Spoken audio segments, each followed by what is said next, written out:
ยังกุลพาติทรายรัตนะผ่านแผ้วพระเกี้ยวเจ้าตั้งสามประการ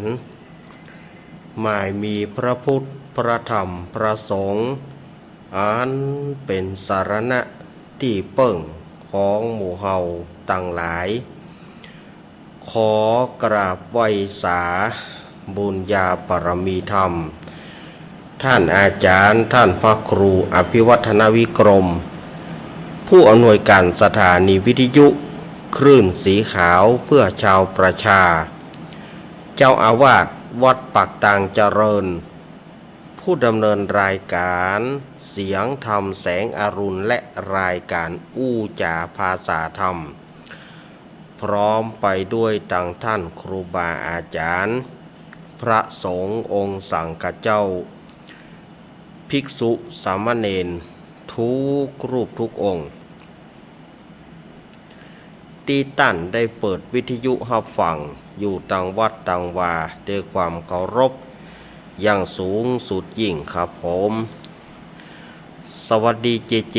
แล้วก็แสดงความนับถือสวัสดีลุงแหนนแล้วก็ป้าน้อยหนุ่มผาจ้อตัวยเจริญปอนยังคณะสัทธาญาติโยมศรัทธาสาธุชนคนดีเฮาทุกท่านวันนี้รายการสารธรรมยามบ่ายยามแลงในช่วงของธรรมะเพื่อชุมชนก็ปิกมาปะกับศรัทธาญาติโยมเหมือนเช่นเคยโดยมีเก้ากับผมอาตมาภาพสามเณรรักปั่นโยนันวัดสันเหมืองตำบลหนองล่องอำเภอเวียงหนองล่องจังหวัดลำพูนมาเป็นผู้ดำเนินรายการในช่วงของวันอังคารตั้งแต่เวลา3 โมงแรงจนถึง5 โมงแรงเราจะมาปะกันมาฟังสาระต่างๆที่จะนำมาอู้มาจ่ากันในช่วงของยามบ่ายยามแรงนี้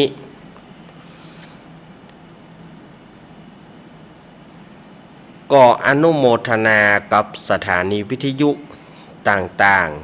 ๆที่เปิดรับสัญญาณในช่วงแรงวันนี้เช่นว่าสถานีวิทยุคลื่นพระพุทธศาสนาการศึกษาและวัฒนธรรม 104.50 วัดฝ่ายหินตำบลสุเทพอำเภอเมืองจังหวัดเชียงใหม่โดยเมตตาธรรมของท่านอาจารย์ท่านพระครูสมุวิสุวัฒน์วรกิจโจสถานีวิทยุวัดพระบาทอุดมตำบลเวียงอำเภอฝางจังหวัดเชียงใหม่ 100.25 เมกะเฮิรตซ์โดยเมตตาธรรมของพระเดชพระคุณหลวงพ่อสุจิตตานุรักษ์ด็อกเตอร์ท่านอาจารย์จำเริญโชติธรรมโมแล้วก็ตุปี้โจ แล้วก็สถานีวิทยุห้วยตองสักเรดิโอหรือว่าคลื่นธรรมะของชุมชน 98.75 เมกะเฮิรตซ์ตั้งอยู่วัดห้วยตองสักตำบลขวงเปาอำเภอจอมตองจังหวัดเชียงใหม่โดยเมตตาธรรมของท่านอาจารย์หลวงพ่อวาปีวรมานิตแล้วก็ท่านอาจารย์ชวริตชัยวังโสสถานีวิทยุมนเสียงธรรมอำเภอแม่แจ่ม 106.25 เมกะเฮิรตซ์ตั้งอยู่ที่วัดบุพารามตำบลจ้างเคร่งอำเภอแม่แจ่มจังหวัดเชียงใหม่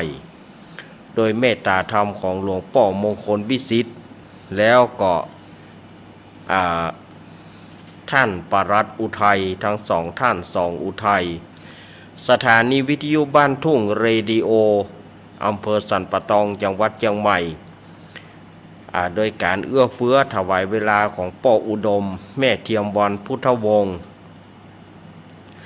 สถานีวิทยุวัดศรีปันเงินอำเภอสันปะตองสถานีวิทยุแม่วางเรดิโอ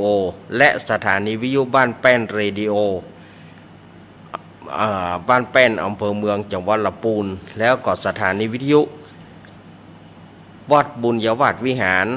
106.50 จังหวัดลำปางมาปะกันวันนี้เป็นวันอังคารที่ 4 กรกฎาคมพุทธศักราช 2566 เดือน10เหนือเดือน10แรกนะเดือน10แรกเดือน8ใต้ เดือน10เหนือเดือน10แรกเดือน8ใต้เดือน8แรกนี่ก็แฮมมานี่2ค่ำแฮมมานี่2ค่ำพร้อมว่าเป็นวันอังคารวันนี้ก็ถ้าตามปกติ ถ้าว่าเป็นเดือน10เตื้อเดียวนี่เราก็จะเข้าภาษาตะหุตะวาถ้าเป็นเดือน10เตื้อเดียวนี่นะเราจะเข้าภาษากตะวาแต่ว่าปีนี้มันเป็นอธิกมาศเดือน10 2เตื้อเดือน8 2โหนเราก็เลยจะไปเข้าพรรษาในเดือน10หลังเดือน8หลังในปีนี้มันก็ ถ้าในตามปฏิทินตามจันทรคติตามเดือนของไทยมันก็คือ12เดือนแต่ว่าตั้งเมืองเหนือเขาเนี่ยมันเป็น13เดือนเนาะตั้งเมืองเหนือเขาเรียกว่าเป็น13เดือนไปปีนี้มันจะเกินไปเดือนหนึ่งก็คือเดือน12เดือนนี่แหละมันจะเกินไปน้อยหนึ่ง มันก็เลยเป็น13เดือนแต่ในตามจันทรคติก็คือ12เดือนนั่นนะแต่เขาตั้งเมืองเหนือเขานี่ว่าเดือน12เตื้อเขาก็ตีเป็น13เดือนต่อปีนี้เมื่อเขามาปะกันในวันนี้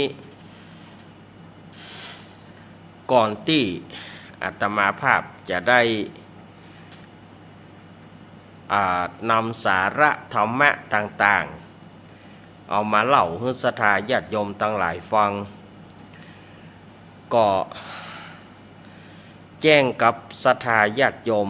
ภายที่จะไปเชิญชวนคณะศรัทธาญาติโยมร่วมกันไปหล่อเตียน เตียนจำนำพรรษาที่วัดตงโป่งอำเภอเมืองปานจังหวัดลำปางในวันที่15ซึ่งตรงกับวันเสาร์15 กรกฎาคมก็เหลือเวลาทำติดปลายเหลือเวลาทำติดปลายที่เราจะได้ไปร่วมไปหล่อเตียนกันในวันที่15 กรกฎานี้ฉะนั้นก็เชิญชวนคณะศรัทธาญาติโยมภายจะไปร่วมกินร่วมตาลก็น้อมเชิญเจริญปอนเนอร์เชิญกันได้ถ้าภายบ่ได้ไปเปิ้นก็มีการถ่ายทอดให้ฟังหรือว่าไผจะให้หอมมาจะให้หอม ผ่านครูบาอาจารย์หรือว่าจะผ่านทางอาตมาภาพถ้าจะผ่านทางอาตมาภาพก็ให้ญาติโยมเขียนเอาใส่ซองให้เรียบร้อยบ่ต้องเอาสตางค์ที่บ่ใส่ซองมาให้อาตมามันจะยุ่งฉะนั้นขอญาติโยมใส่ซองให้เรียบร้อยแล้วก็เขียนจ่าหน้าซองให้เรียบร้อยว่าหล่อเตียนเนอร์แล้วก็บอกจำนวนเงินเปิ้นตัว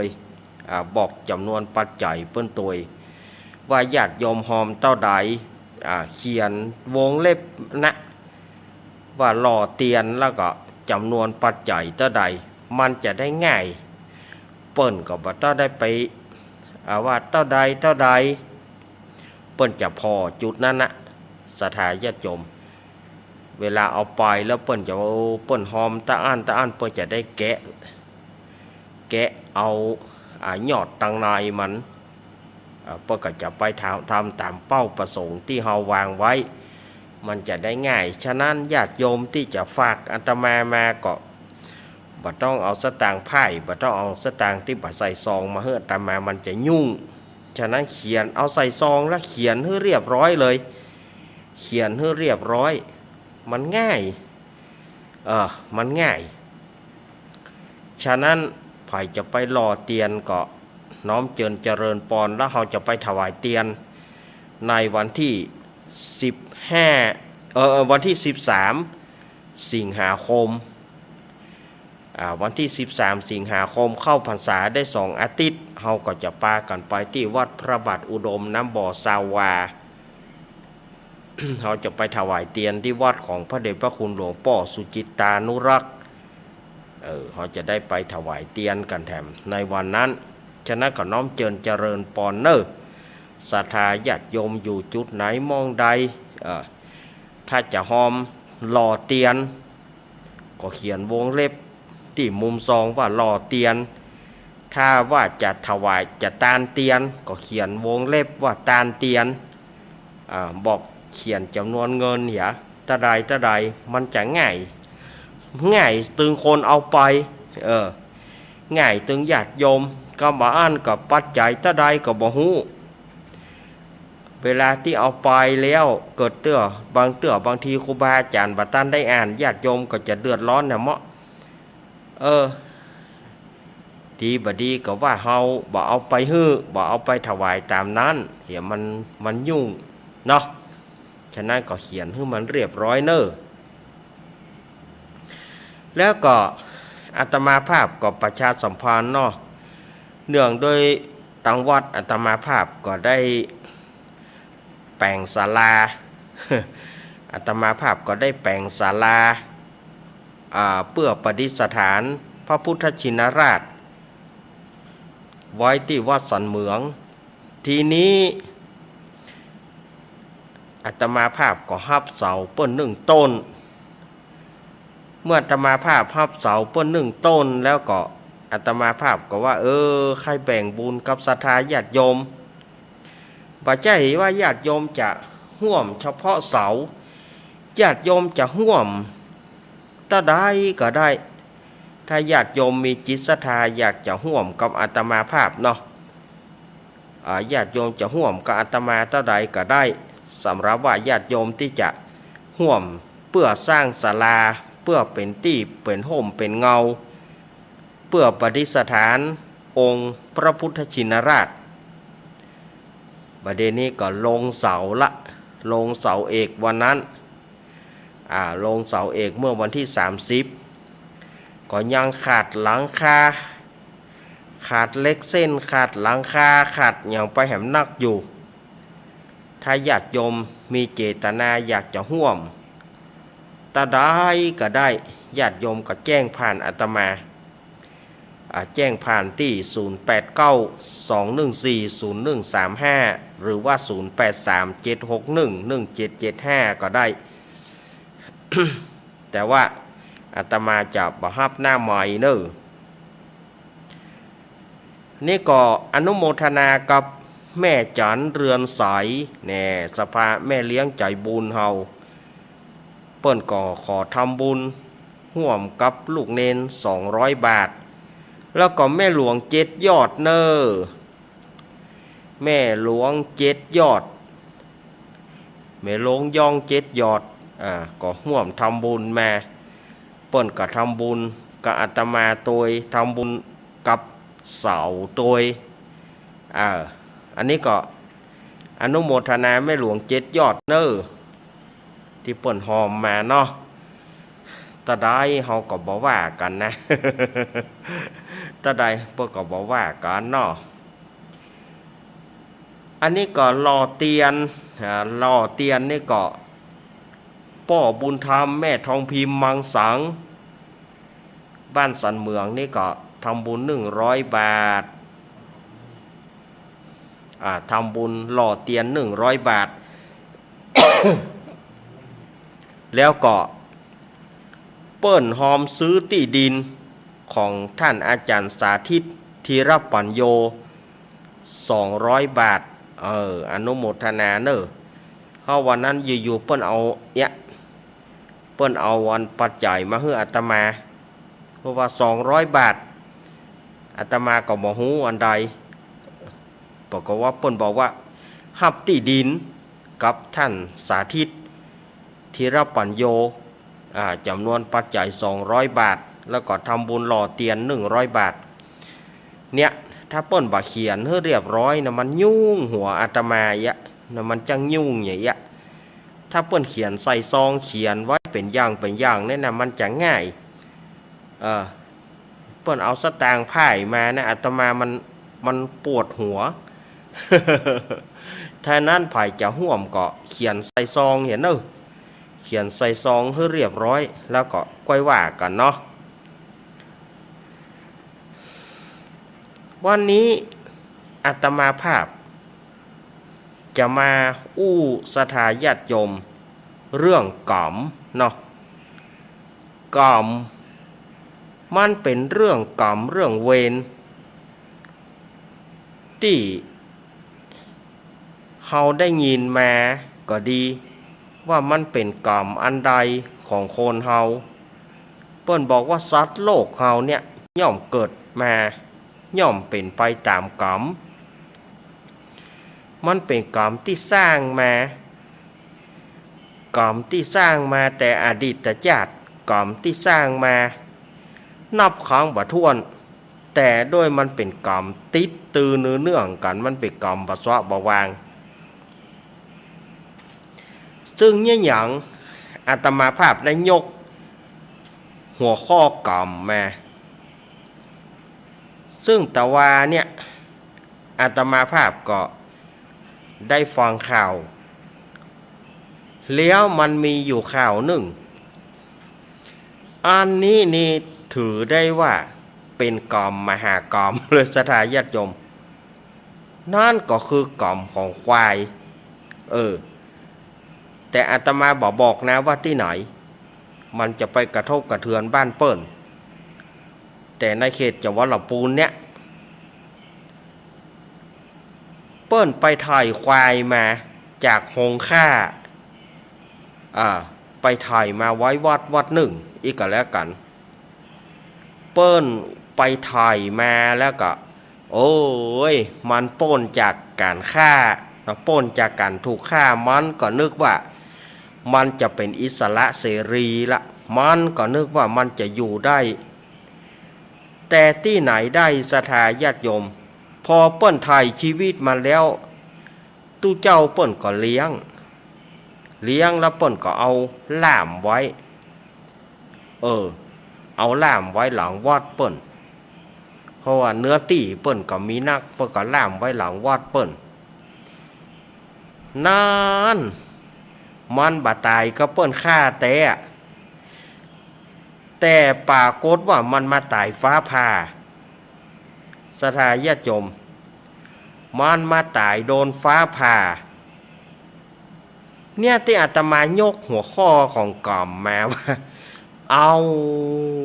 ควายตัวนี้มันเป็นกรรมแต่อย่างใดมันก็หนีความตายไปบ่พ้นมันบ่ตายก็เปิ้นฆ่าแต่มันมาตายก็ฟ้าผ่าสักพ่องก็ตั้งคำถามว่ามันเป็นกรรมอันอย่างของมันเนาะขนาดว่ามันมาอยู่กับวัดกับวามันบ่ป้นตังตายเตื้อ มันยังบ่ป้นตังตายแต่มันเพราะอันอย่างเพราะสาเหตุอันอย่างทั้งเปิ้นถ่ายมาไว้กับวัดแล้วเหตุไหนมันตายศรัทธาญาติโยม สะพ่องเปิ้นก็บ่เข้าใจเปิ้นก็ว่ามันของมันบ่น่าที่จะตายทั้งที่มันมาอยู่กับวัดแล้วเหตุไฉนมันจึงถูกฟ้าผ่าตายอันนี้ญาติโยมที่เปิ้นบ่เข้าใจนะ ที่เปิ้นบ่เข้าถึงแก่นของกรรมแท้ๆเนี่ยเปิ้นก็จะเข้าใจว่าอย่างอี้ถ้าเฮาจะมาอู้ถึงสาเหตุไฉนมันจึงเป็นอย่างอี้มันมีปัจจัยอยู่ มันมีปัจจัยที่ทำให้มันตายก็ประมาณ 2-3 ปัจจัยอันที่เป็นหลักนี่นะคืออันแรก สาเหตุอันแรกที่ทำให้มันถูกฟ้าผ่าตายมันก็อาจจะเป็นสื่อมันอาจจะมีสื่อในตัวของมันสื่อนี้ได้แก่อย่างหอกหรือว่าเดงที่แขวนคอมันอาจจะเป็นตองแดงก็ได้อันนี้ก็อันตรายบ่ควรจะเอาใส่ดุงดิงเนี่ยสมัยตะก่อนใส่ได้บ่ให้บดีฟ้าบ่น้ำพาแต่ณปัจจุบันเนี่ยฟ้ามันสวกมันดุปัจจุบันนี้ฟ้าสวกฟ้าดุบัดเดียวก็อย่างก็มันจะพาที่ไหนก็ได้ของเฮาบ่ฮู้มันอันนี้มันก็จะเป็นสื่อหนึ่งก็อาจจะเป็นหอกเด้งที่แขวนคอมันอาจจะเป็นตองก็ได้ซึ่งมันเป็นสื่อล่อฟ้าบัดเดียวจะเอางัวควายมามัดกลางเลงกลางเป่งเนี่ยถ้าว่าฝนตกฟ้าห้องถ้าเป็นไปได้หูว่าฝนจะตกแล้วก็ควรจะเอาเข้าเล้าเข้าแรงเหียบ่ต้องไปรอให้ฝนตกหูว่าฝนจะตกแล้วก็เอาเข้าเล้าเข้าแรงเหียไล่เข้าแรงเหียเนี่ยแล้วก็ปดเอาเดงปดเอาหอกออกเหียมันจะบ่ได้ไปสื่อดีแล้วก็ปัจจัยที่สองบักกอกที่กอบเจือกมันนั่นนะบักกอกที่เขากอบเจือกระหว่างสายอ้อมกับสายด่างนั่นนะอาจจะเป็นตองก็ได้ บักกอกเปิ้นเขาว่าบักกอกเจือกบักกอกกอบเจือกที่เขามัดงัวระหว่างต่อสายอ้อมสายด่างนะบักกอกนั้นอาจจะเป็นตองก็ได้อันนี้ก็เป็นสื่อล่อเหมือนกันอันนี้ก็เป็นสื่อล่อฟ้าเหมือนกันฟ้าจังผ่ามันเขาว่าบักกอกกอบเจือกก็ดีหอกเดงก็ดีนี่อันนี้ถ้าเอาตามวิทยาศาสตร์เอาตามบัดใจอู้เรื่องของกรรมนะอันนี้เขาอู้ถึงเรื่องนี้มันอาจจะมีสื่ออย่างอีก3สถานที่นั้นมันเคยผ่าสถานที่นั้นฟ้าเคยผ่าอันนี้ก็เป็นแหมอย่างหนึ่งว่าสถานที่ใดมันผ่าที่ไหนถ้าเปิ้นบ่แก้เคล็ดมันก็จะลงที่หั่นเป็นประจำนี่แล้วก็แถมอันหนึ่งถ้าอันนี้มาอู้ถึงในด้านพุทธศาสนาของเราก็ว่าควายตัวอื่นมันฉะไหนว่ามันบ่พามันไปพาอย่างเฉพาะตัวนี้มันอาจจะมีกรรมเงื่องใดก็บ่ฮู้มันนะญาติเมื่อเป็นคนนี่อาจจะไปสาบาน ญาติเมื่อเขาเป็นคนนี่นะสาบานเพื่อเป็นกรรมเล่นไอ้อย่างก็บ่ได้ว่ากันว่าก็ขอให้ฟ้าผ่าเตอะการเป็นประการว่ามันบ่เป็นอันขอให้ฟ้าผ่าฆ่าเตอะอันนี้ก็มันก็มีส่วนอันนี้มันก็มีส่วนว่าอยู่ไหนยามเป็นคนนี่สาบานบอกฟ้าผ่าตายเตอะมันเล่นบ่ได้นะสถาญาติโยมเล่นบ่ได้นะของอีฉะนั้นบาสามบาสี่จะไปเล่นจะไปตาอยู่ไหนขอให้ฟ้าผ่าตายเตอะมันจะเป็นกรรมเป็นเวรตายไปแล้วมันก็บ่พ้นไปเป็นสัตว์เป็นสิ่งก็จะโดนอย่างเงี้ยมันต้องครบ500จาดมันต้องเป็นจำนวน500จาดอันนี้ มันจะมีส่วนมากๆเรื่องของกรรมตัวอื่นมันย่ำไปมันย่ำบ่ลงมันไปลงอย่างตัวนี้ มันต้องมีเวรมีกรรมต่อกันไอ้อย่างบอกว่าเมื่อยังคนเนี่ยอาจจะไปสัญญาสาบานอย่างก็ขอฟ้าผ่าตายเตอะสาบานอย่างก็ขอฟ้าผ่าตายเตอะมันอาจจะเป็นอย่างนี้ก็ได้แล้วมันก็เลยพาเป็นสัตว์มันก็ต้องตายในอายุตะอันเป็นคนมันก็ต้องตายในอายุตะอันอันนี้เราจะอู้ถึงเรื่องกรรมมันก็จะเป็นอย่างนี้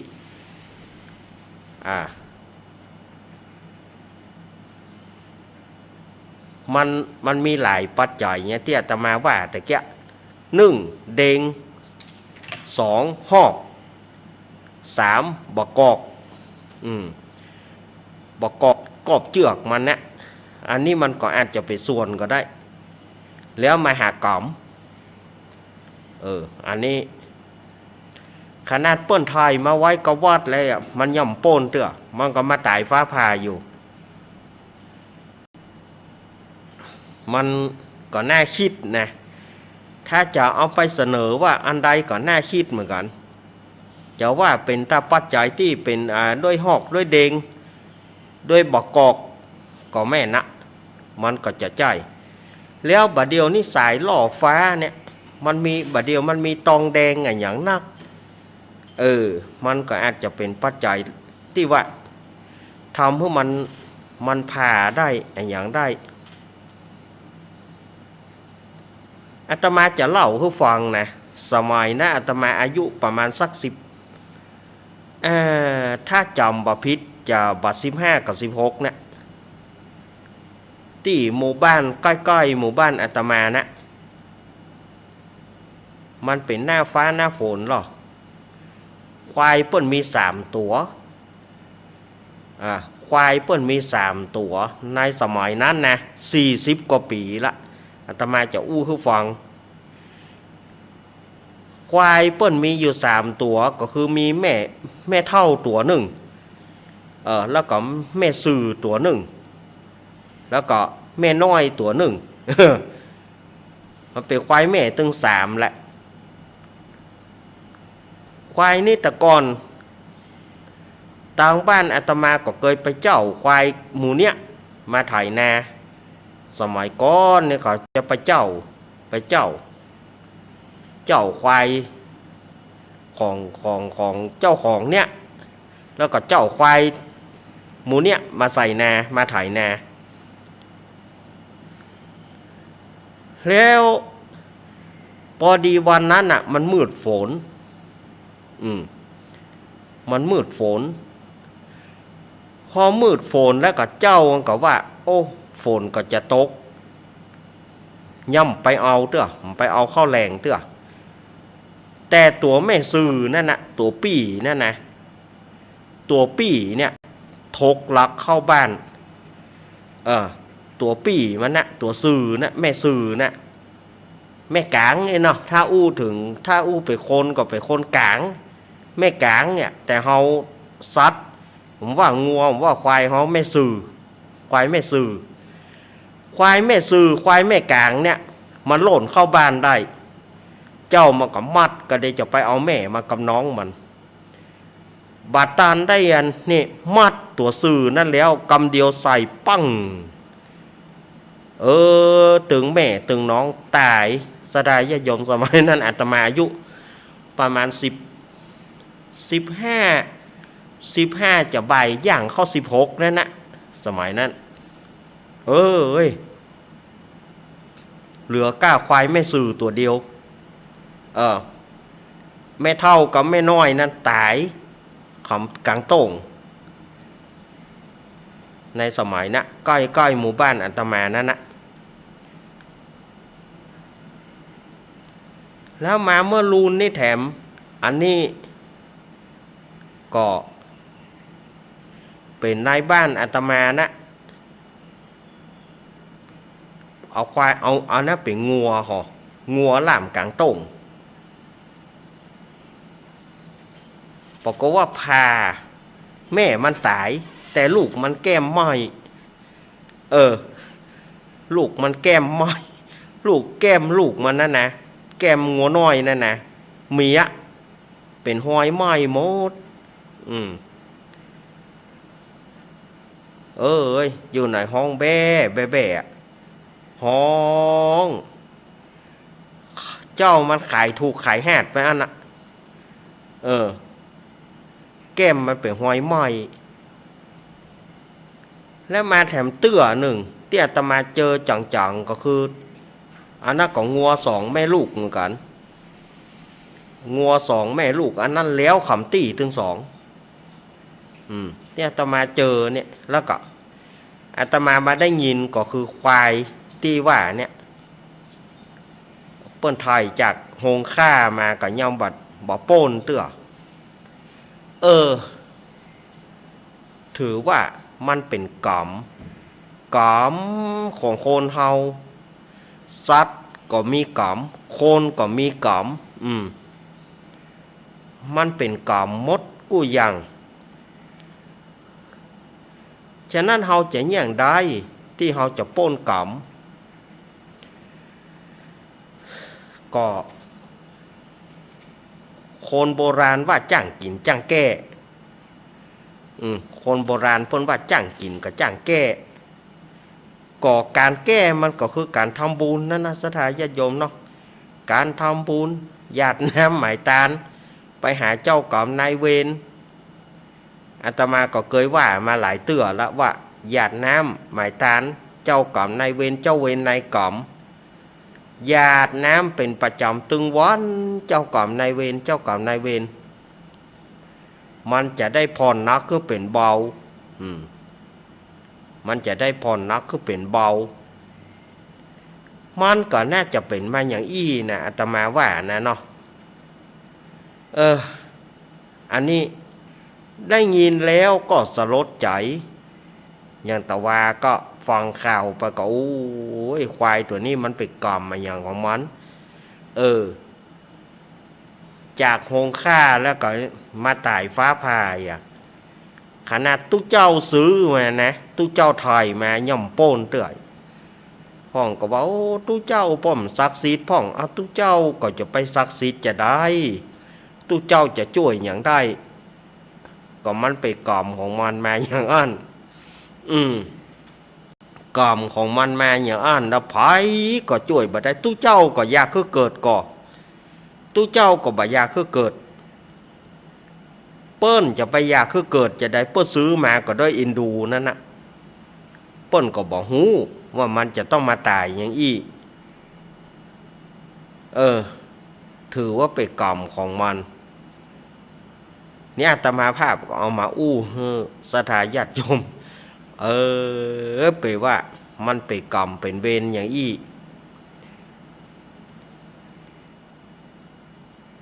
เนี่ยเปิ้นถึงบอกว่าคนเฮานี่มันมีกรรมถึงได้มีพราหมณ์ท่านหนึ่งมาถามเรื่องกรรมวิบากกรรมของคนเฮานี่มันมีกรรมอย่างล้ำเหลือพ่องก็ตุกพ่องก็โรยพ่องก็สวยพ่องก็รอพ่องก็ขี้ริ้วขี้เลพ่องก็เป็นโรคขี้ตูดกุดถังพ่องก็เป็นโรคเฮื้อนสะพ่องก็เป็นคนหูหนวกตาบอด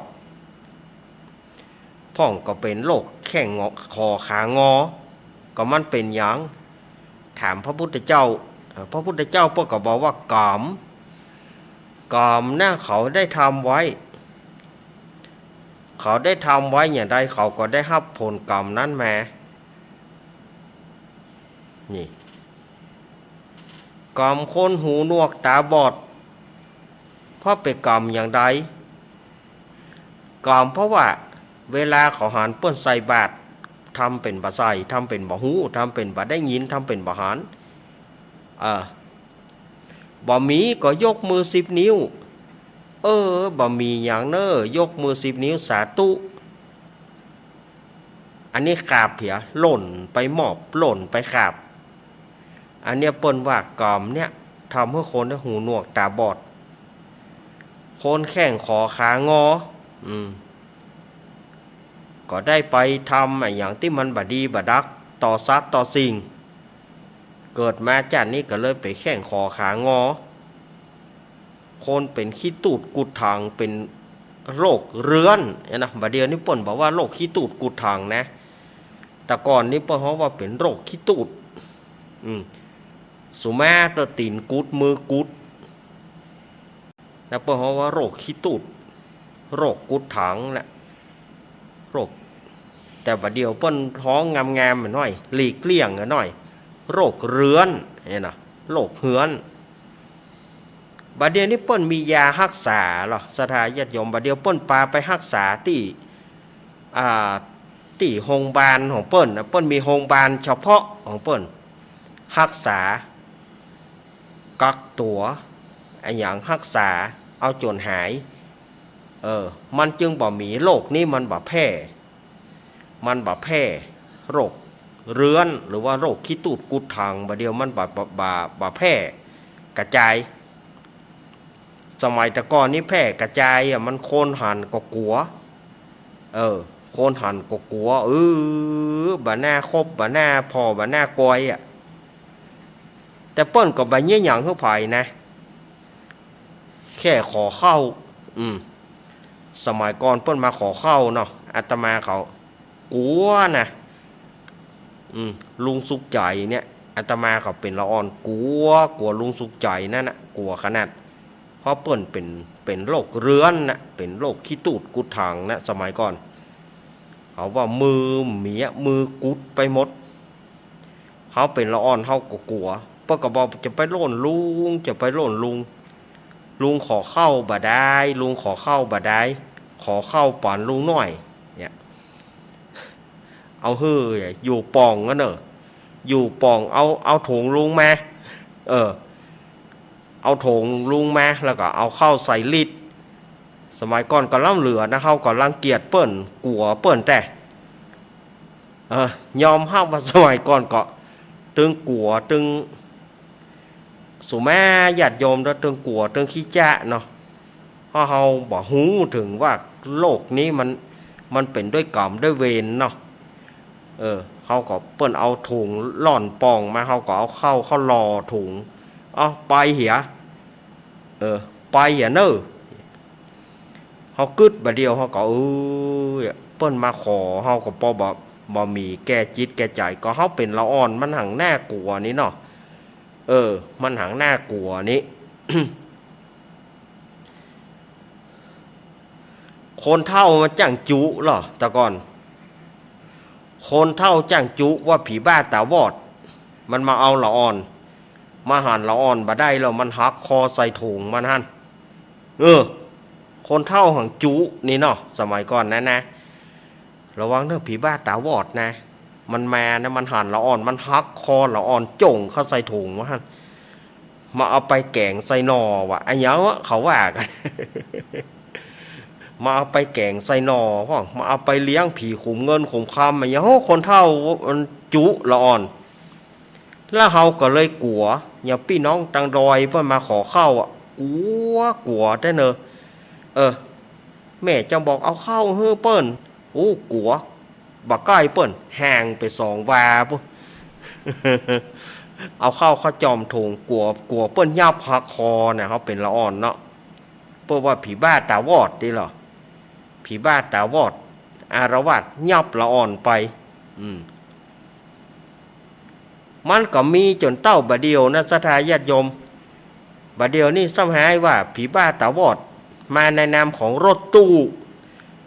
รถตู้จุละอ่อนลากละอ่อนไปเอาไปขายห้านขายนี่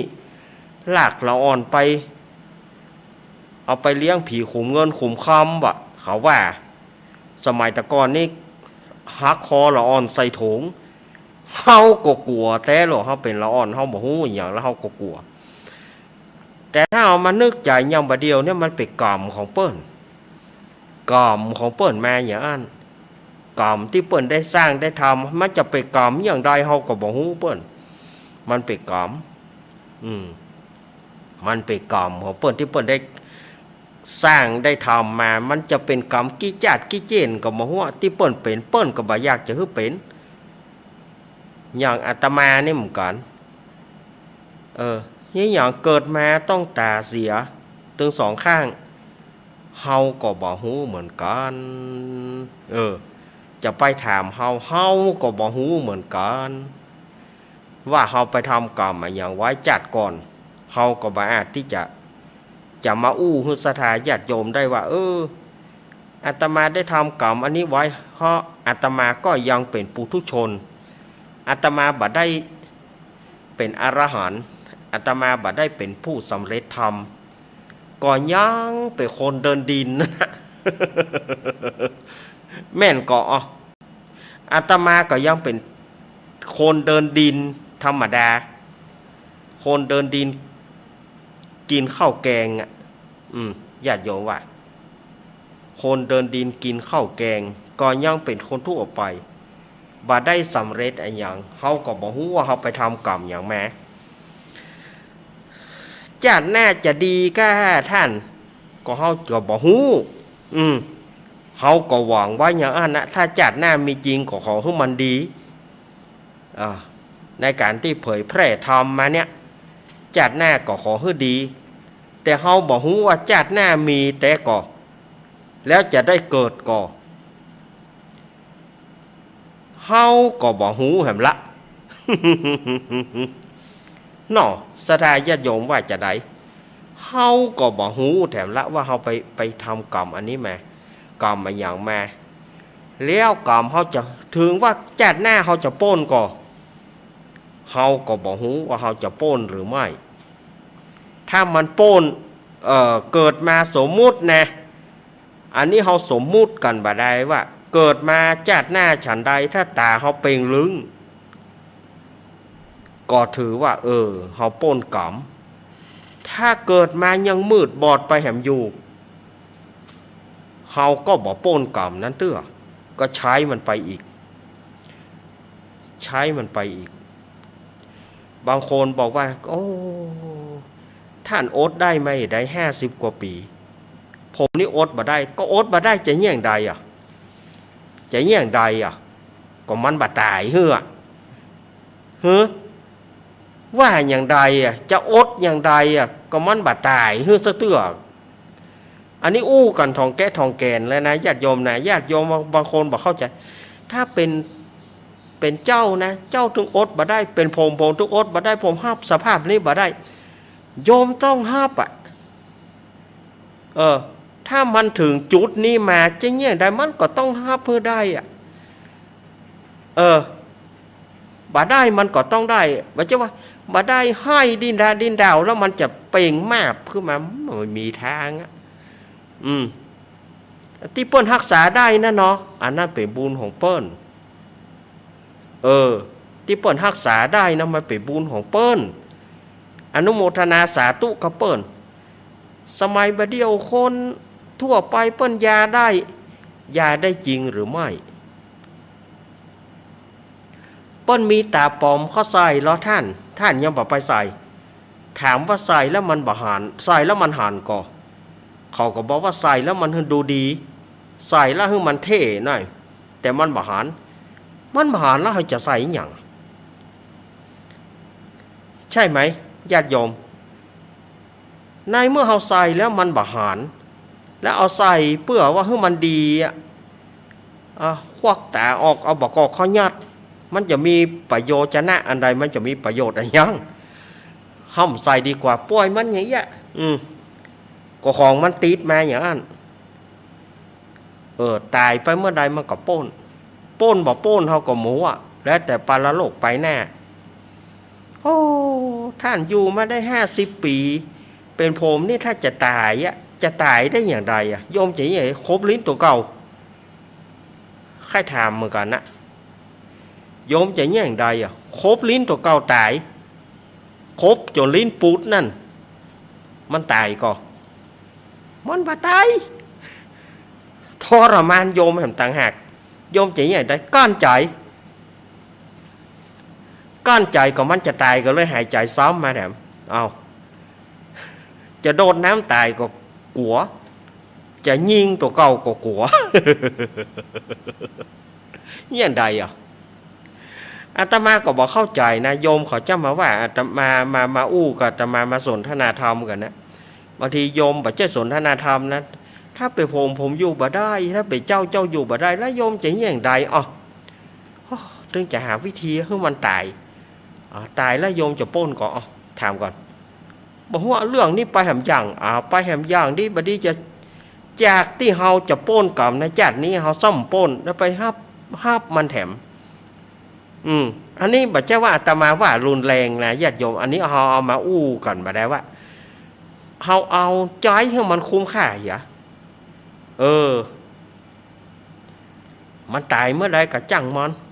เมื่อใดจะตายก็บ่ฮู้ตายจ้านนี่ก็มันต้องตายจ้านตายจ้านเนี่ยแต่ไม่ตายเมื่อใดหันก็ออกข่าวคนเฒ่าอายุ95อายุ95กลัวว่าบ่ตายยิงตัวเก่าก็มัน90ป่ายแล้วมันกลัวมันจะบ่ตายยังมันตึงตายกลัวจะบ่ได้ตายยังอายุ95แล้วมันจะรอดขี้ไปไหนสุมาเตอะมันจะรอดไปที่ไหนมันตึงตายอยู่วันนี้เขากลัวว่าบ่ได้ตายไปยิงตัวเก่าตายถามว่าคนเท่าอายุเท่าไหร่95ธัมโมสังโฆ8โค9โคหรือญาติโยมวายนี้ปะกลัวว่ามันจะบาดตายมันจะหามสักเท่าใดมันบาดถึง100เกินซ้ำไปกะมันตึงตายอยู่ดีวันยะค่ำวันนี้นี่อาจจะมาแปลกนะกูเตือนอาตมาจะมาในนามของนิทานบ้องในนามของไงยังมานิทานพ่องตลกโปกแฮพ่องวันนี้ไปแหมยังวันนี้ไปแหมอย่างหนึ่งวันนี้ไปบ่เหมือนเปิ้นก็เนี่ยได้เพราะว่า อาตมาได้ฟังข่าวเรื่องของควายเนี่ยควายที่เปิ้นเอามาเลี้ยงเปิ้นไถ่ชีวิตมันมาเลี้ยงละทีนี้มันตายฟ้าผ่าเนี่ยอาตมาก็เอาอันเนี้ยมาหยิบยกแล้วก็ลวดอู้ถึงกรรมถึงเวรกรรมไอ้อย่างล้ำเหลือกรรมปัสสาวะกรรมบอกว่ามันเฮาบ่ฮู้ เฮาบอกฮู้ ยามหนุ่มนี่เฮาถามว่าได้ฆ่าสัตว์ฆ่าสิ่งก็ยามหนุ่มเนี่ยมันก็ตึงมีกู้โขนเลี้ยงลูกเลี้ยงเต้าเลี้ยงครอบครัวเลี้ยงปี่เลี้ยงน้องมันก็ไปเสาะหากบหาเขียดกลัวมันหนีได้มาหักขาแคบเหมือนเข้ามาเดียวเนี่ยคนนะเป็นโรคกระดูกโอ้ยเป็นโรคกระดูกเจ็บว่า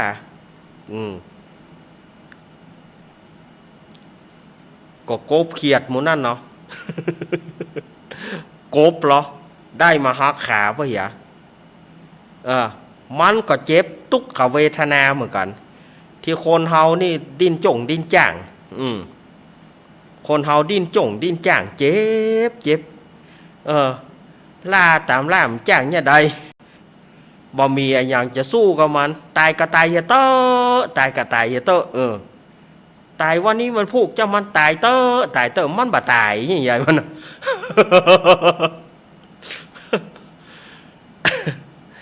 อาตมาว่าโอ้คนเฮานี่ถ้ามาเป็นแบบสุมาเนอะถ้ามาเป็นคนหูหนวกตาบอดมาเป็นคนพิการนี่นะถ้าไผมาเป็นอย่างอี้เนี่ยบ่ฮู้ว่าความทรมานนะมันมีหมอกใด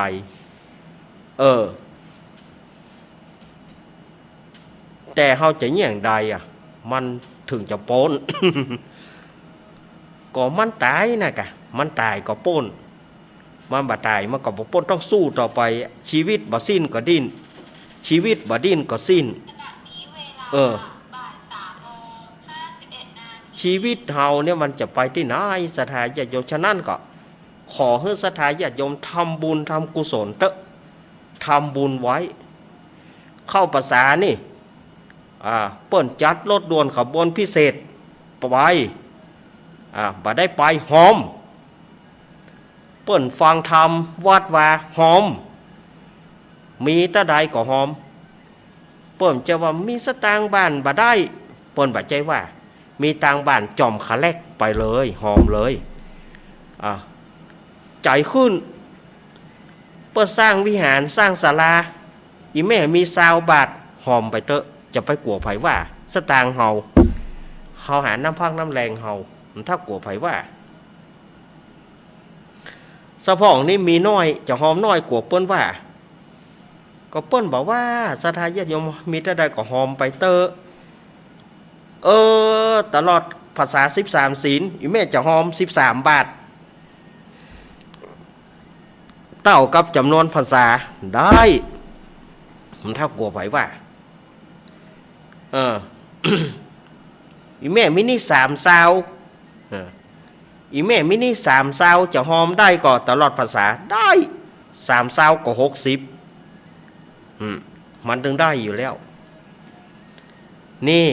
วันนี้อาตมาภาพมาใหม่ๆมาในรูปแบบใหม่นะ จะว่าเชิงโจมก็จะว่าเชิงโจมก็โจมแต่บ่ได้โจมได้บ่อย่างอะโจมเพราะว่าตัวก็โจมไปตัวฮือศรัทธาญาติโยมได้เข้าใจว่าในการทำบุญจำศีลกินทาน ในช่วงเข้าภาษานี้ไผจะไปนอนวัดนอนวาพ่องปีนี้เปิ้นใบปีนี้เปิ้นมานอนกันนะอาจารย์แต่เปิ้นจะสวดมนต์กิน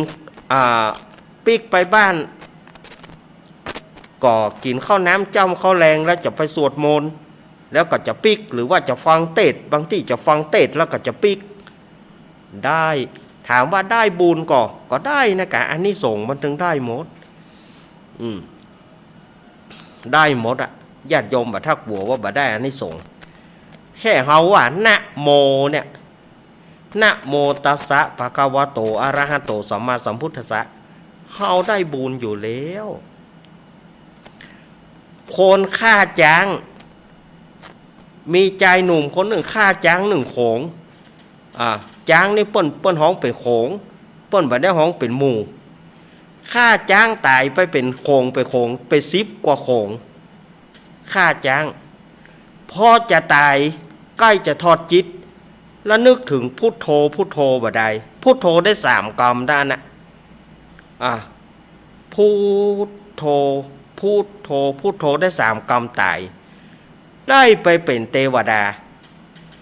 ก็คนฆ่าจ้างอย่างนั้นก็เพราะเปิ้นเอาแค่กึดพุทโธบ่ได้ก็ได้ไปเป็นเทวดา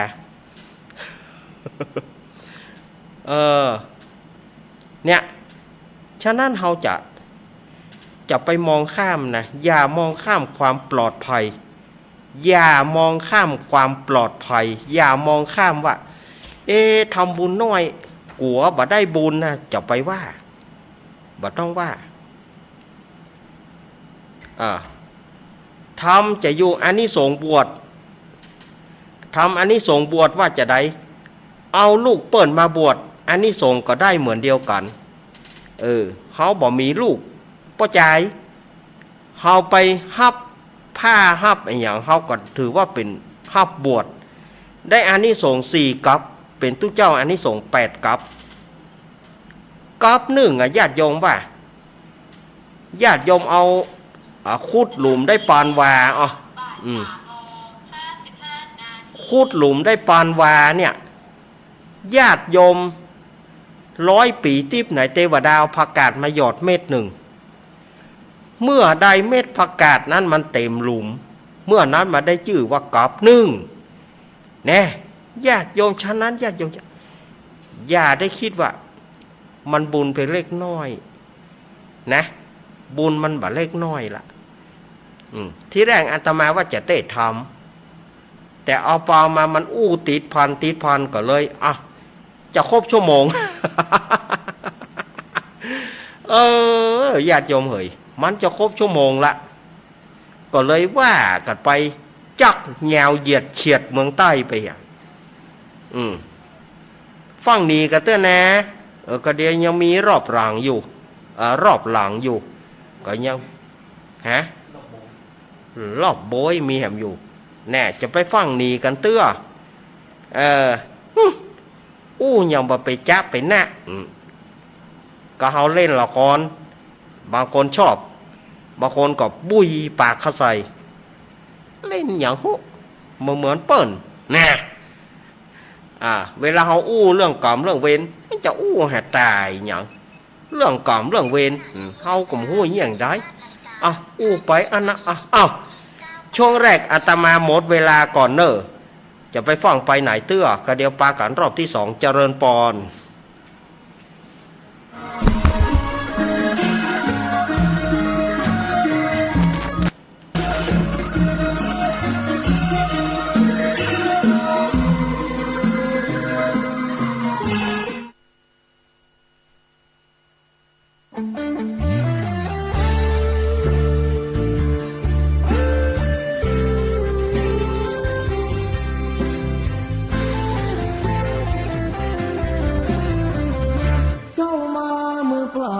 จะเอา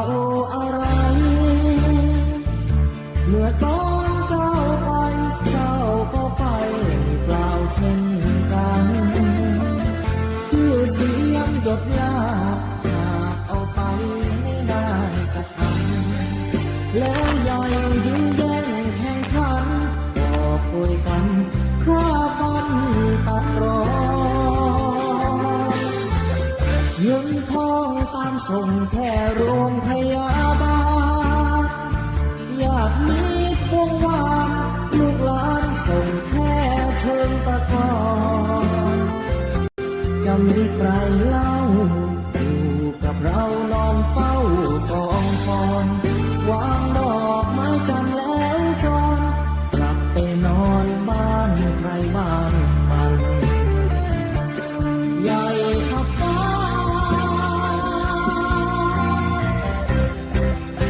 แต่ยังเล็กกว่าฟ้าลงติดตัวโอโทสุดท้ายนอนลงเหมือนกันไปไม่กลับหลับไม่ตื่นฟื้นไม่มีวัน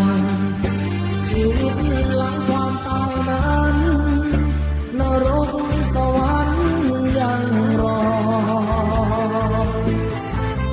บาปบุญดีชั่วติดตัวเมื่อตายเงินทองมากมายคนเอาไปไม่ได้หรอกน้องร่างนอนแน่นิ่งไม่ไหวติ่งเหมือนดักต้นตอตราสังมัดแขนผูกคอไฟไม่มีงอเป็นเท่า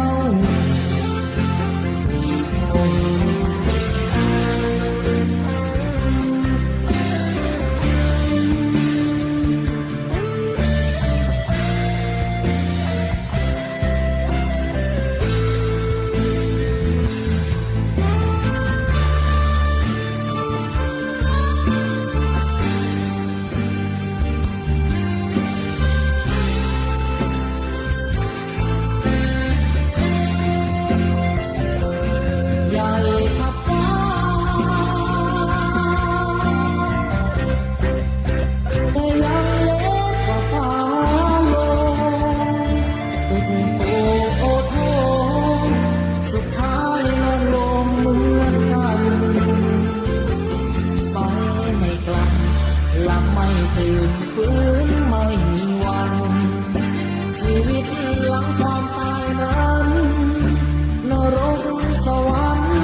ตัวเมื่อตายเงินทองมากมายคนเอาไปไม่ได้หรอกน้องร่างนอนแน่นิ่งไม่ไหวตึงเหมือนดักต้นตอตราสังมัดแขนผูกคอไฟไม่งอเป็นเท่าคุยผง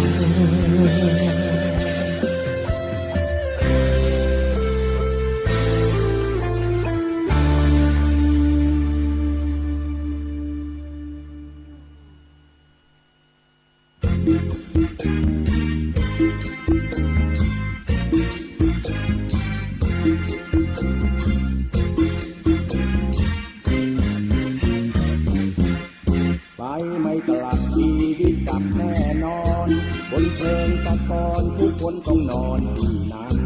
ชีวิตยังมีควรสามัคคีรักกันอย่าแบ่งคนชั้นช่วยเหลือกันต่างคุณค่าหลับไม่ตื่นลุกไม่ตื่นต้องตายหมอช่วยยังไงก็ช่วยไม่ได้ดอกนาหมดลมหายใจหมดเรื่องต่างๆนานาต่อให้หมอเทวดามาชุบชีวาก็ไม่หายใจฟื้นไม่มีใครทำดีก็ตายตอนนี้ชีวิตสะสมความดีให้มากไว้คิดเอาธรรมะมาชำระจิตใจสิ้นลมเมื่อไรก็จะได้ไปสู่สวรรค์ไม่พ้นทุกคนที่เกิดมาเมื่อถึงเวลาก็มรณากันทั้งนั้นหรือเกิดมีดับต้องลาลับเข้าสักวันอยู่ได้นิรันดร์คือความดีที่ไม่ตาย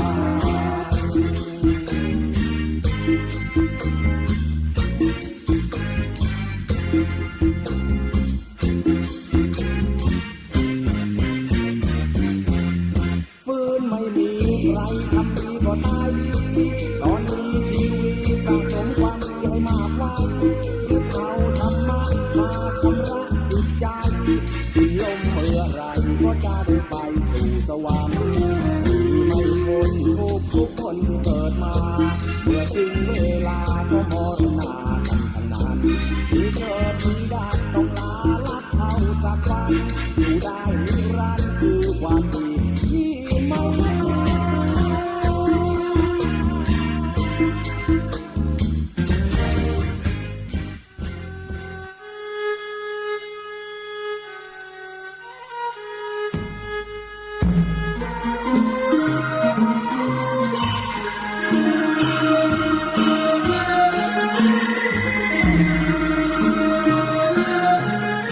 เอาละ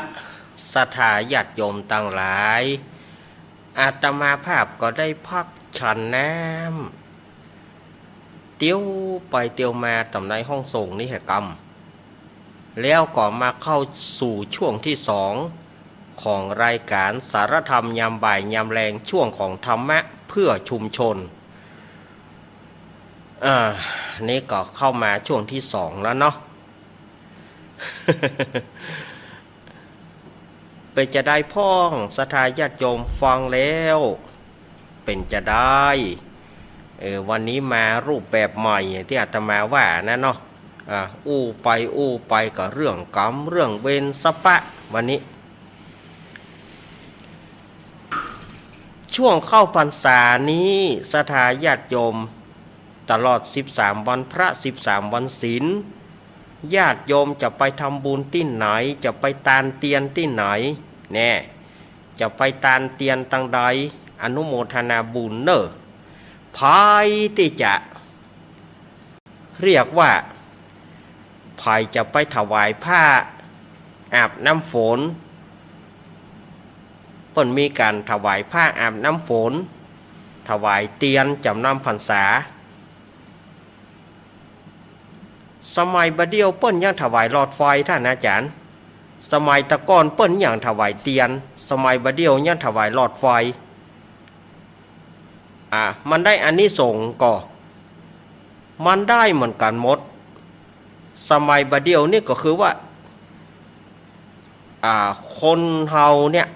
นะคนเฮาถึงวันนี้ก็คิดว่าใช้เตียนมันล้าสมัยใช้หลอดไฟดีกว่า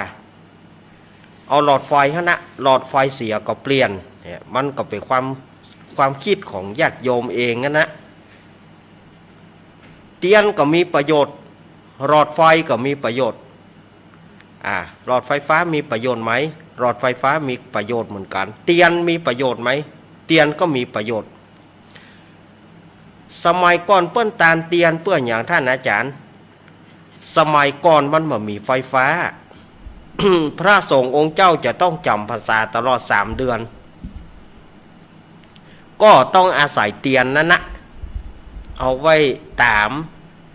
1เพื่อบูชาพระรัตนตรัยเอาไว้ทำว่าสวดมนต์2เปิ้นเอาไว้ส่องจักเข็บแมงป่องส่องงูเงี้ยวเขี้ยวขอ เพราะว่ากัวงูเงี้ยวเขี้ยวขอจะเข็บแมงป่องจะซ่อนอยู่ตามนั้นตู้เจ้าไปเวลาตู้เจ้าไปนั่งกรรมฐานก็ดีกัวได้ไปย่ำเข้าใส่มันกัวงูคบหัวกัวจะเข็บแมงป่องคบหัวฉะนั้นจึงมีเตียนนะหล่อเตียนให้สว่างสวยหล่อเตียนให้เวลาที่เปิ่นหล่อเตียนนะพยายามให้มันมีแสงสว่างจากแสงเตียนนั้นฝนตกฟ้าห้องสมัยตะก่อนตู้พระลำบากตู้เจ้าพระเนนสมัยก่อนลำบากก็ต้องอาศัยเตียนตัวนี้และแถมประการหนึ่งเปิ้นเอาไว้เพ่งกสิณเพ่งเตโชกสิณ เพ่งเตโชกสิณเพ่งไฟเอาดวงไฟเป็นอารมณ์หายใจเข้าหายใจออกนี่คือมันมีมาอย่างอี้สมัยประเดียวเฮาตามไฟฟ้าก็ได้ละไฟฟ้าไหนเสียเขาหลอดไหนเสียเขาก็เอามาเปลี่ยนก็แสงสว่างเหมือนกันแล้วก็แถมอย่างหนึ่งฮื้อปัญญาเขาสว่างสวัยฮื้อสติปัญญาเขาสว่างสวัยเหมือนแสงเตียนมันว่าได้หลายอย่างเนาะมันว่าได้หลายอย่างฉะนั้นศรัทธาญาติโยมจะเอาแบบตามสมัยก็ได้จะเอาแบบเก่าก็ได้เปิ้นบัดใจได้แห้มสมัยเดี๋ยวนี้เปิ้นตานหลอดไฟเปิ้นบัดได้ตานเตียนเปิ้นบอกว่ามันถึงได้ใจกูหอมกูหูอย่างน้อยเฮาก็ใจวันพระวันศีลสำหรับพระสงฆ์องค์เนนโดยเฉพาะอย่างยิ่งช่วงเข้าพรรษาเนี่ยพระสงฆ์องค์เนนจะต้องสวดมนต์ประจำจนถึงออกพรรษาก็คือ3เดือนนั่นนะในตลอด3เดือน13วันพระ13วันศีลที่ว่าก็ถือกันมาจากนั้นอันนี้อาตมาก็นำเอามามาจากศรัทธาญาติโยมเรื่องของการถวายเตียนถวายผ้าอาบน้ำฝนผ้าสาดกผ้าอาบน้ำฝนพอจริงอาตมาก็เล่าไปแล้วรอใกล้ๆหน่อยก่อนอังการหน้าก่อนอาตมาจะเอาเรื่องของการถวายผ้าอาบน้ำฝนมาเล่าเนาะอังการหน้าก็เอามาเล่าเนาะเรื่องผ้าอาบน้ำฝนวันนี้เขาแปะโป้งก่อนวันนี้อาตมาภาพจะได้นำเอานิทานมาเล่าให้ศรัทธาญาติโยมฟัง นิทานเรื่องนี้เปิ้นก็ฮื้อชื่อเรื่องว่าสามัคคีคือพลังวันนั้นอาตมาเล่าที่104เล่าไปตัวมันง่วงเล่าถูกหุบ่ถูกหุ เพราะว่าวันนั้นอาตมาบาดสบายแล้วก็ฉันที่ฟี่ไปโปรโทปกมันออกฤทธิ์เมื่อเด็กอะเล่านิทานตึงหมอม่วนบางงานเพราะว่าที่ฟี่ออกฤทธิ์มันขั้นลับ เล่าถูกพ้องว่าถ้าจะเพี้ยนไปพ้องเดี๋ยวอาตมาจะมาแก้ใหม่เนาะอาตมาจะแก้ใหม่ สามัคคีคือพลังมันมีเมินมาแล้วนะอันนี้ มันมีป้อใจไม่ยิงเนาะมี2ผัวเมียอีกแล้ว2ผัวเมียเนี่ยมีลูก2คนหนึ่งก็ประมาณ 4-5 ขวบคนหนึ่งก็ประมาณ 7-8 เดือนพ่อแม่ก็มีอาชีพทำไร่ทำนาเอกยามบัดเดียวนี่เปิ้นหว่านก้ากันหรอหว่านก้าไถนาไหลงัวไหลควายไปเฮ้ยขวาอย่าเดียวบ่ได้ยินนะบ่ได้ยินละไถนาไถงัวไถควายนี่เฮ้ยขวาสมัยตะก่อนนี่เปิ้นมีหรอเอาไหลงัวไหลควายแจ้งบ่แจ้งขวา ไปซื้อวาย เดียวผ่อยไปได้บอกว่าได้ว่าละแต่ก่อนนี่ก็ยังฝึกงัวฝึกควายขวา อันนี้ก็อาตมาจะเล่าให้ฟังว่าสองผัวเมียนี่ก็ไปทำให้ทำนาเนี่ยหน้านี้เปิ่นหวานก้าไปหวานก้าเข้านี่นะแล้วก็ละลูกสองคนไว้ผู้เป็นอ้ายนี่ก็พอจะดูแลน้องได้ละก็เอาน้องใส่อู่เนาะสมัยก่อนเพิ่นจะมีเปลยวนนะมีอู่นั้นเพิ่นก็ทำด้วยไม้พ่องสารด้วยหวายพ่องสารด้วยไม้ไผ่พ่องไม้บงพ่องเอาสารอู่มีขอบเผียมีที่ห้องนั่งมีที่ห้องนอนเหียเอาผ้าก๊อบเข้าห้องนั่นให้ลูกนอนมัดตะล่นก่อยจานะสมัยก่อนจานี่ก็ให้น้องให้อ้ายอยู่กับน้องเนออ้ายพ่อน้องเนอแม่จะไปไถทำให้ไถนานะจะไปปลูกอันนั้นอันนี้ก็ละลูกไว้อยู่กับน้องวันนั้นก็มียักษ์นี่มันมาหันใส่ละอ่อนน้อยละอ่อนแดงมันก็ดีใจไอ้มันก็เผลอไปเล่นกำเดียวก็ได้ยินเสียงน้องให้วา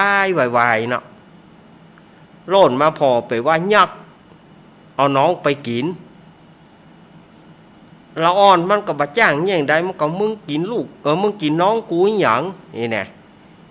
มึงกินน้องกูหยังกูจะไปบอกพ่อแม่กูเอกจะไปนะยักษ์แล้วมันก็ว่ามึงจะไปนะถ้ามึงไปกูจะสาบมึงเป็นนกลูกผู้เป็นอ้ายนะมาก่อมฟังกูตึงจะไปอย่าไปบอกคือพ่อกูแม่กูก็ไปจึงถูกนางยักษ์เนี่ยสาบเพื่อเป็นนกตัวนี้ก็บินไปเกาะบ่าป่อแล้วก็บอกว่ามีใจความว่าน้องโดนยักษ์กินป่อก็หูแล้วว่าลูกนี่ถูกสาบถูกยักษ์สาบแล้วก็ลูกแห่งคนหนึ่งตายก็ทำให้ความโกรธทึ่กับผู้เป็นผัวเนี่ยคนเฒ่าประจายนี่นะโกรธลูกโอ้ยักษ์เอาลูกกูไปกินไปบ่พอสาบลูกกูเป็นนกกูจะต้องแก้แค้นมันกูจะต้อง ไปฆ่ามันนี่หรอฝ่ายผู้เป็นเมียก็บอกว่าโอ้สู่จะอย่างใดไปฆ่ามันเนาะมีดเนี่ยกะ จะไปหยอกมันสู่จะแพ้มันก่อสู่จะชนะมันก่อชนะหรือว่าการก่อให้มันหูไป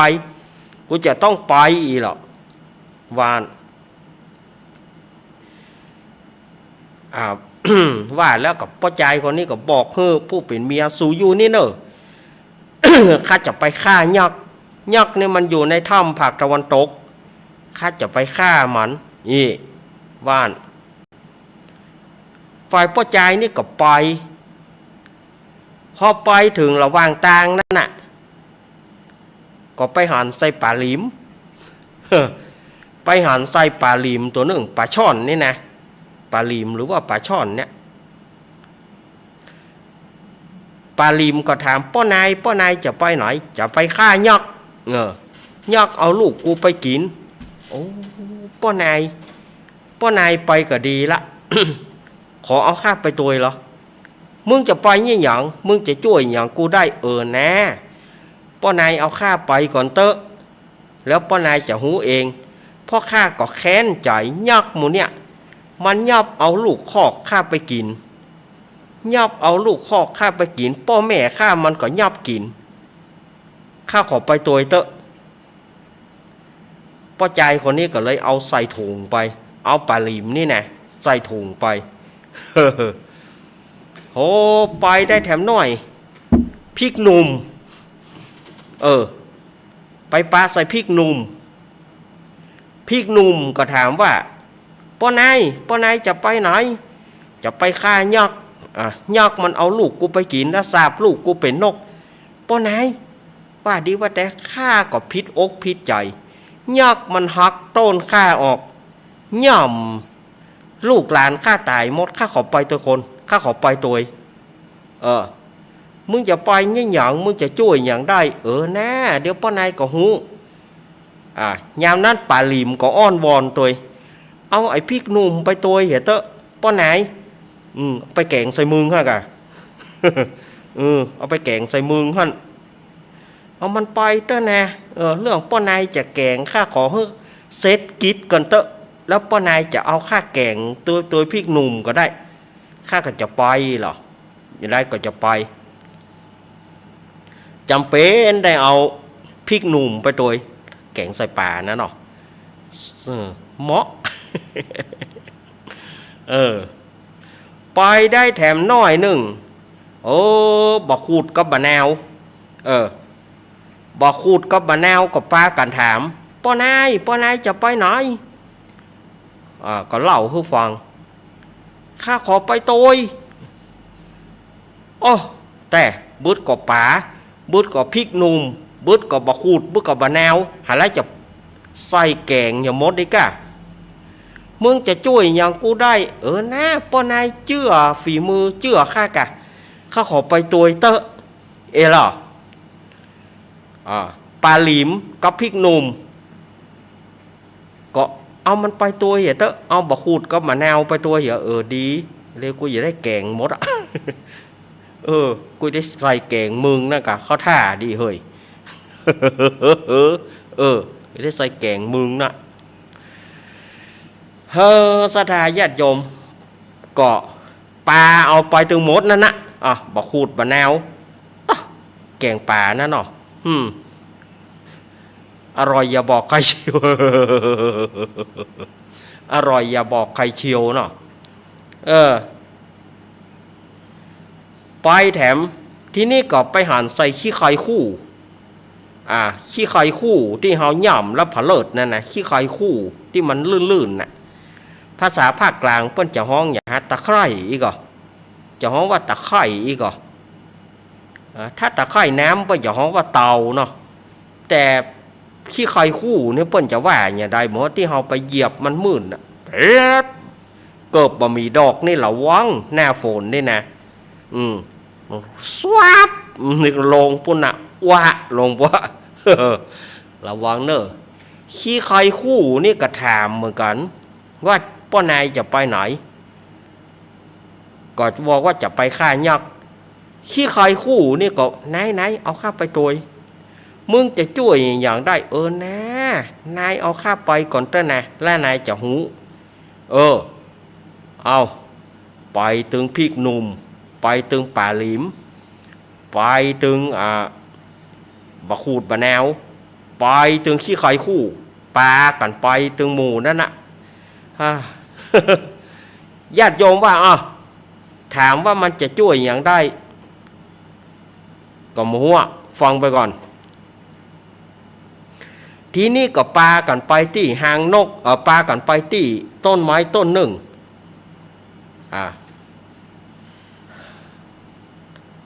ตึงป้อใจคนนี้ตึงป่าหลิมพริกหนุ่มบะขูดบะแนวขี้ไข่คู่ก็มาจุกอู้กันที่ต้นไม้ยามนั้นนก นกก็ได้ยินว่าเปิ้นจะไปฆ่ายักษ์นกก็เลยถามว่าป้อนายจะไปฆ่ายักษ์แต่กะจะไปฆ่ายักษ์โอ้โหข้ามีความแค้นมันอย่างนักเนอะไอ้นางยักษ์ตัวนี้นะอย่างมันเอาลูกข้าไปกินหลายตัวเอาหางข้าเผาหางข้าขอไปตัวข้าไปตัวเมื่อคืนเนี่ยป้อนายอย่าไปไหนข้าก็อย่าไปตัวจะไปฆ่ามันแล้วมึงเป็นนกมึงจะเงี้ยอย่างไรนะป้อนายเชื่อข้ากะขณะว่าป้อนายเอาข้าไปก็แล้วกันจำเป็นเอานกแถมตัวไป เอานกแถมตัวหนึ่งไป ทีนี้พอไปถึงตียักษ์นั้นน่ะ ไปถึงที่ยักษ์ก็เอาค้อนไปต่อยเอาค้อนไปบุบฝาถ้ำนั่นนะบ่มเนาะยักษ์น่ะก็ออกมาว่ามนุษย์ที่ไหนมีใจหยาบใจซามมันค่อยตายกะยักษ์นี่ก็ออกมาจะยับพอใจคนนี้กินยามนั้นขี้คอยคู่ขี้คอยคู่ก็เลยบอกว่า นายเอาข้าลงนี้เทข้าลงนี้เดี๋ยวข้าจะจัดการมันพอใจคนนี้ก็เทขี้คอยคู่ลงปรากฏว่ายักษ์นี่มันมากับมันมื่นนะย่อมขี้คอยคู่พันเลิศหัวมันบุบลง หัวมันบุบลงด้านนกตัวนี้ก็บอกว่าป้อนายปล่อยข้าจะจัดการมันข้าจะจิกตามันน่ะหมายว่ามันมีประโยชน์อย่างอี้รู้เขาหมูนี่แต่ป้อใจคนนี้ก็เลยปล่อยนกก็เข้าจิกตามันซับตามันโอ้ยเนาะตามันเมียนกซับเป็นแผลเวอะวะพอนกซับเป็นแผลแล้วตาอันน่ะปาลิมก็บอกว่านายปล่อยข้าจะจัดการมันมึงจะอย่างใดให้มันนะป้อนายบ่ต้องถามป้อใจคนนี้ก็ปล่อยปาลิมเมื่อปล่อยปาลิมปุ๊บปาลิมก็ใจห่างเนี่ยเข้าแย่แผลมันแย่แผลในตายักษ์นั่นนะโอ้ยเนาะดินจ่งดินจ่างยามนั้นพริกหนุ่มเนี่ยพริกหนุ่มก็ได้ช่องนายหักค่าอย่างละเกิงหักค่าเป็น2 ตอนหักค่าเลยค่าอนุญาตให้หักป้อใจคนนี้ก็เลยหักแล้วเอาทาตามันเอาทาแผลที่ตามันนายเอาค่าเนี่ยไปทาแผลที่ตามันเลยเอาทาแก่ตามันป้อใจคนนี้ก็ได้เอาพริกหนุ่มที่หักเกิงนั่นนะเขาตาแก่ตามันแหละทาแก่ตามันยักนะก็ได้โตเจ็บแสบปวดฮ้อนมันจึงมีในมันทั้งหมดลูกโอ้ยเนาะยามนั้นบักขูดก็มะนาว บักขูดก็มะนาวก็บอกว่านายพาข้าเขาไป2 ซีกพาข้าขยังละ2 ซีกพาเร็วๆเข้าป้อใจคนนี้ก็พาตึงมะนาวพาตึงบักขูดแล้วบีบใส่ตามันโหดร้ายทารุณก่อญาติโยมป่ะโหดร้ายไปก่อบีบใส่ตามันน่ะสถาญาติโยมปูดโท1นก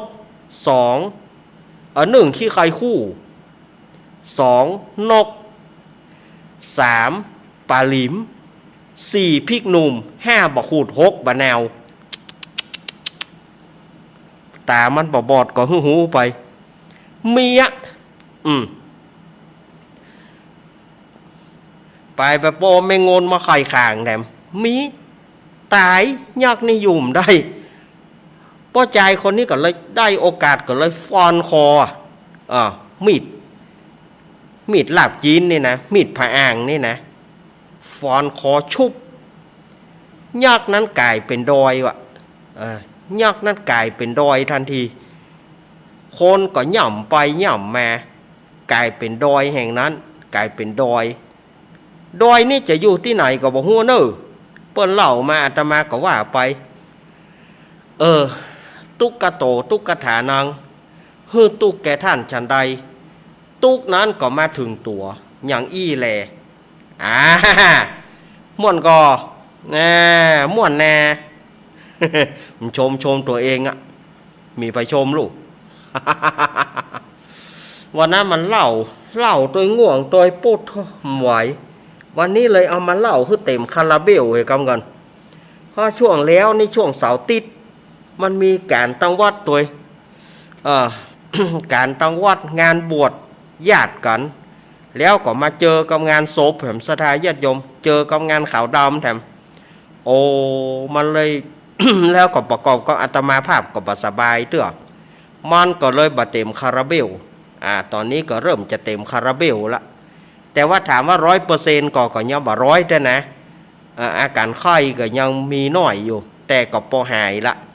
ถ้าเป็น 2-3 ปีก่อนใครว่าโควิดถ้าเป็น 2-3 ปีก่อนใครว่าโควิดเขาถือว่าแม่นแน่ มีภัยใกล้เฮาแล้วใครว่าโควิด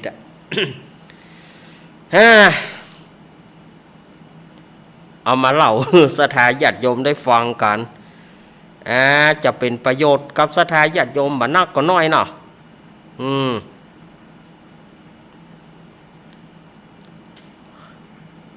ในขณะนี้สถาญาติโยมก็กำลังรับฟังรายการสารธรรมยามบ่ายยามแรงช่วงของธรรมะเพื่อชุมชน2 ทุ่มอาตมาบ่มีรายการ2 ทุ่มอาตมาบ่มีอาตมาได้ถวายเวลาท่านอาจารย์มหาสมชาติชาตะปัญโยช่วงเวลา2 ทุ่มถึง 4 ทุ่มก็เจิญ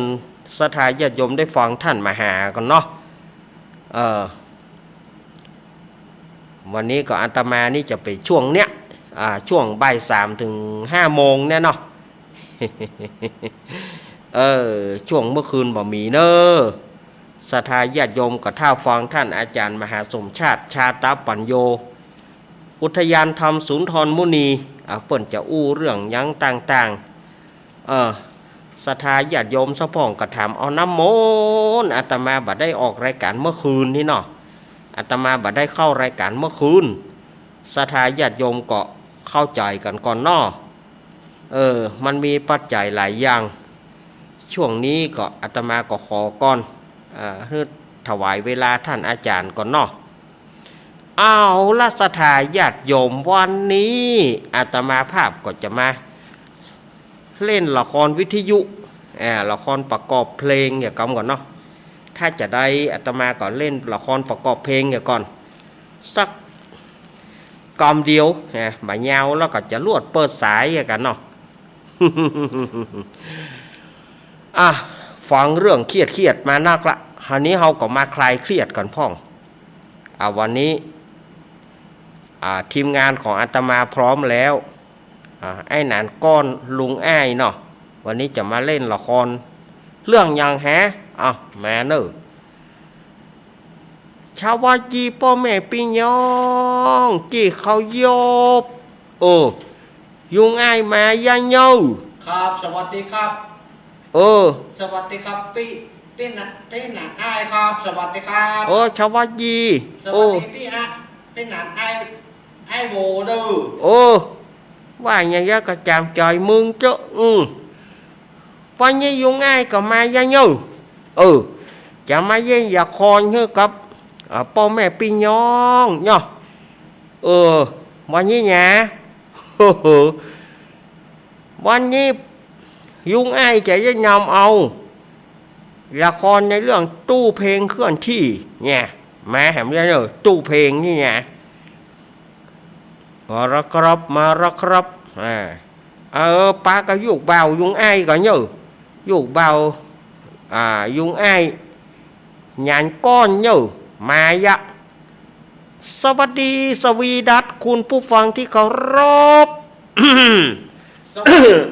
สวัสดีครับพี่หนานก้อนโบครับเนี่ยฮะโดนตีนคิงแน่เดี๋ยวกันฮะโดนตีนคิงนะเดี๋ยวกัน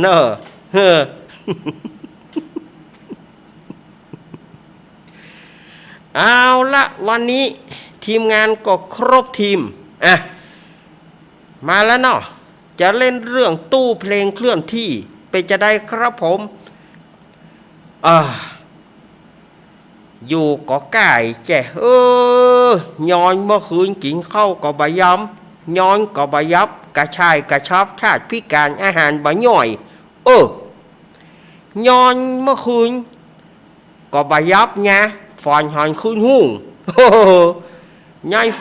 เป็นหนังก้อนครับเฮ้ยเป็นหนังก้อนโมครับเฮ้ยวันที่15จะไปเติมการบ้างไปแน่นอน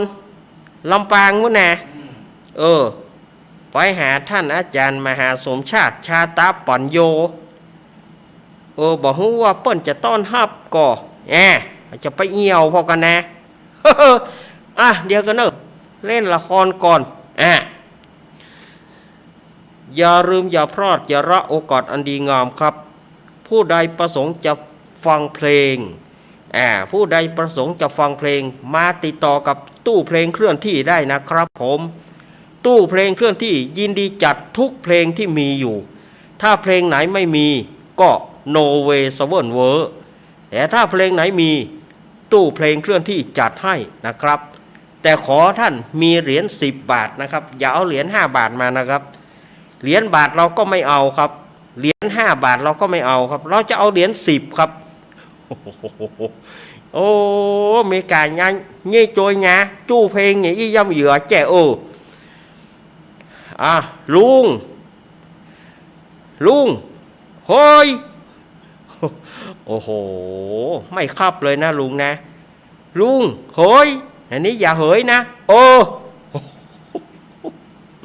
ลุงนี่แย่จังเลย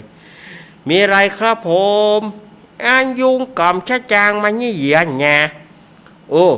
ยุงจะขอจอมเพลงสักเพลงหนึ่งเพลงสักเพลงหนึ่งเนาะลุงจะฟังเพลงของใคร เพลงของชายเมืองสิงห์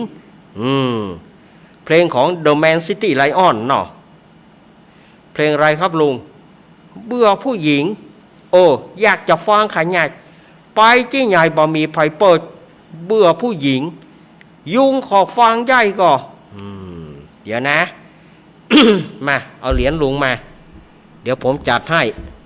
เดี๋ยวนะลองก่อนมันไม่กินน่ะลุงมันเป็นเหรียญ5น่ะมันไม่กินมันไม่ยอมทำงานยังใหญ่ไปเยอะนี่ก็มันไม่ยอมทำงานน่ะลุงเอาเหรียญ10มาเอาเหรียญ10 บาทมาเดี๋ยวผมลองให้ถ้ามันออกหัวแสดงว่าเพลงนี้ทำงานถ้ามันออกก้อยก็แสดงว่าลุงไม่ได้ฟังลองอีกทีเนาะยองแหมกำมันออกหัวลุงออกมาแล้วออกมาละออกมาละไม่มีเจ๊กันนี่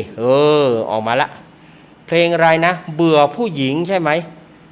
The Man City Lion ใช่ไหมชายเมืองสิงห์มาแล้วเนาะมาแล้วนะ USB driver mode ตรงเปิ้นบอกให้เข้ากินนี่นะก้อนเข้าเนอะเบื่อผู้หญิงนี่นะ เบื่อผู้หญิงนี่มาได้นะก้อนเข้านะ โอ๊ตเข้าเด้อโอ๊ตเข้าเนอะ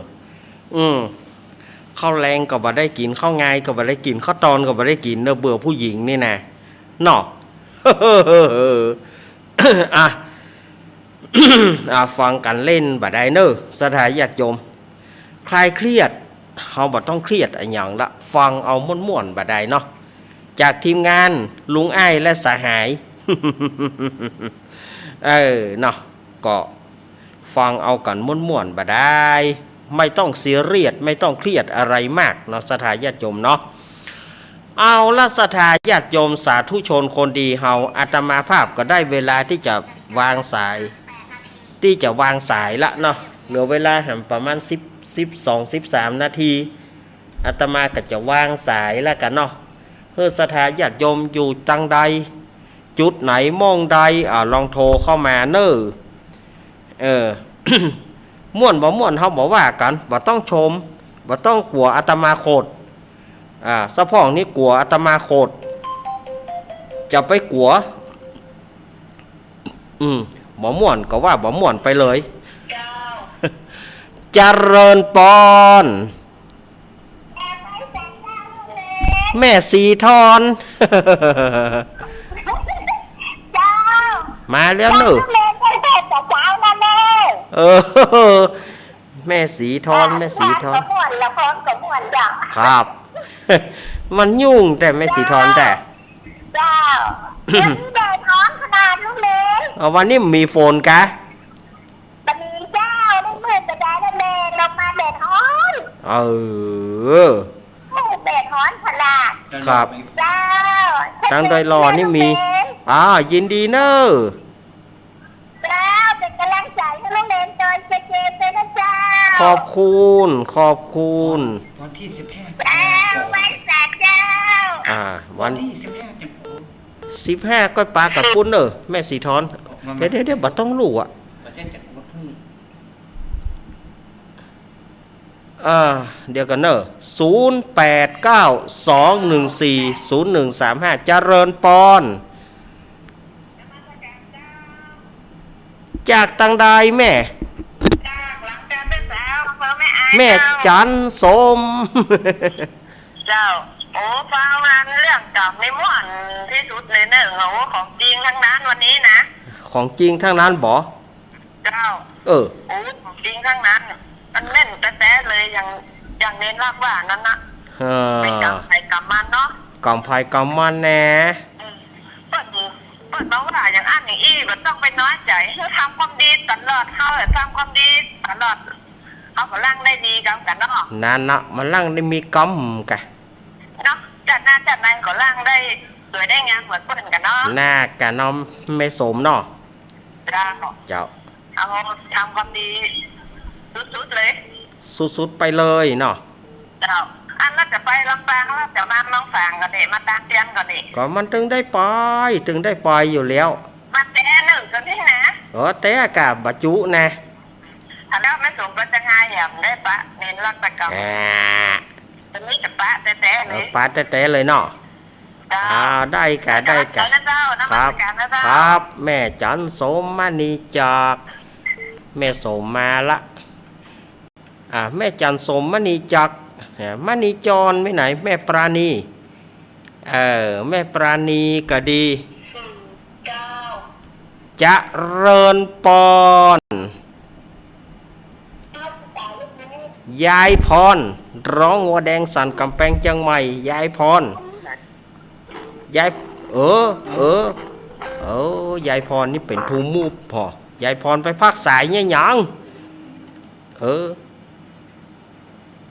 เอามาใหม่0892140135จะเริญปอน เช้าเป็นสัตว์เรื่องเจ้าป่าเนี่ยเนอ แม่พันเนาะ เช้าเป็นรักเช้าด้าน เป็นกำลังใจให้ฟังด้านอยู่เจ้า ที่ไหนก็แม่ เป็นกำลังใจให้ท่านฟังอยู่นะเจ้า แม่อยู่ที่ไหนก็ อยู่กับโรงเรียนฝานเจ้า แม่สีพัน เจ้าเป็นรักเจ้าท่าน ทำกันมาได้แล้วจ้า มันหลายท่านหลายคนเนาะแม่เหย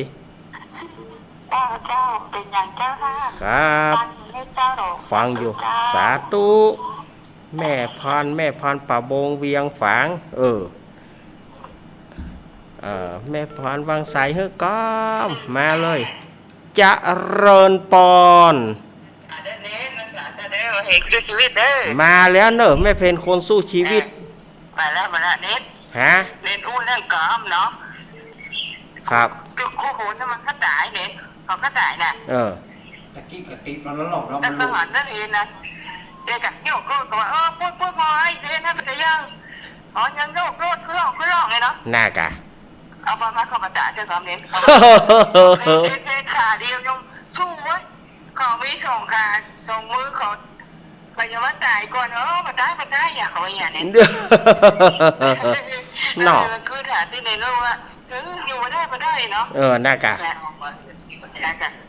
สู้ชีวิตไปนั่น สู้ เนาะ ชีวิตไปชีวิตบ่สิ้นก็ดิ้นชีวิตบ่ดิ้นก็สิ้นแค่นั้นแหละ นั่นซึ่งกำลังจ่ายเนนเด้อ ครับ เจ้าอันเป็นเกจีไว้จ่าเด้อ ขอบคุณ แต่ถ้าทางปลอดภัยเจ้าจ่า ครับ แม่เพนคนสู้ชีวิต สู้เข้าไปแม่เหยเจริญปอนยายพรตะกี้อย่างใดไปภาคสายเปิ้นยังหยังโอเคละ ฮะ ย้ายนี่เลยละ เออ เออ ยายพอแบบวิทยุ อ่ะ ง่ายกว่านะคือเลย ฮะ ง่ายกว่าออกติดชุดอ่ะออกติดชุดสีดำนะแล้วโปรไฟล์อ่ะเป็นอ่ะ โอ้ นอนใบตองเนาะ คืออะไรง่ายกว่านี่คือเล่นเลยอ่ะ เออ เป็นนักการจ่ายอ่ะ บ่ตายแหะก็อยู่ได้ว่าเต้าบ่เดียวรู้เอาโอเคเนอะครับยินดีเนอะยายพรครับยินดีเนอะมาใหม่ โอ้ยายพรนี่เปิ้นว่ายุคนั้นเป็นอีสุกอีใสเจริญปอนแม่จ้า แม่สีกูลตันธุระ แม่ม่วนดีนะ หนองล่องบ้านเป้าอำเภอเมียง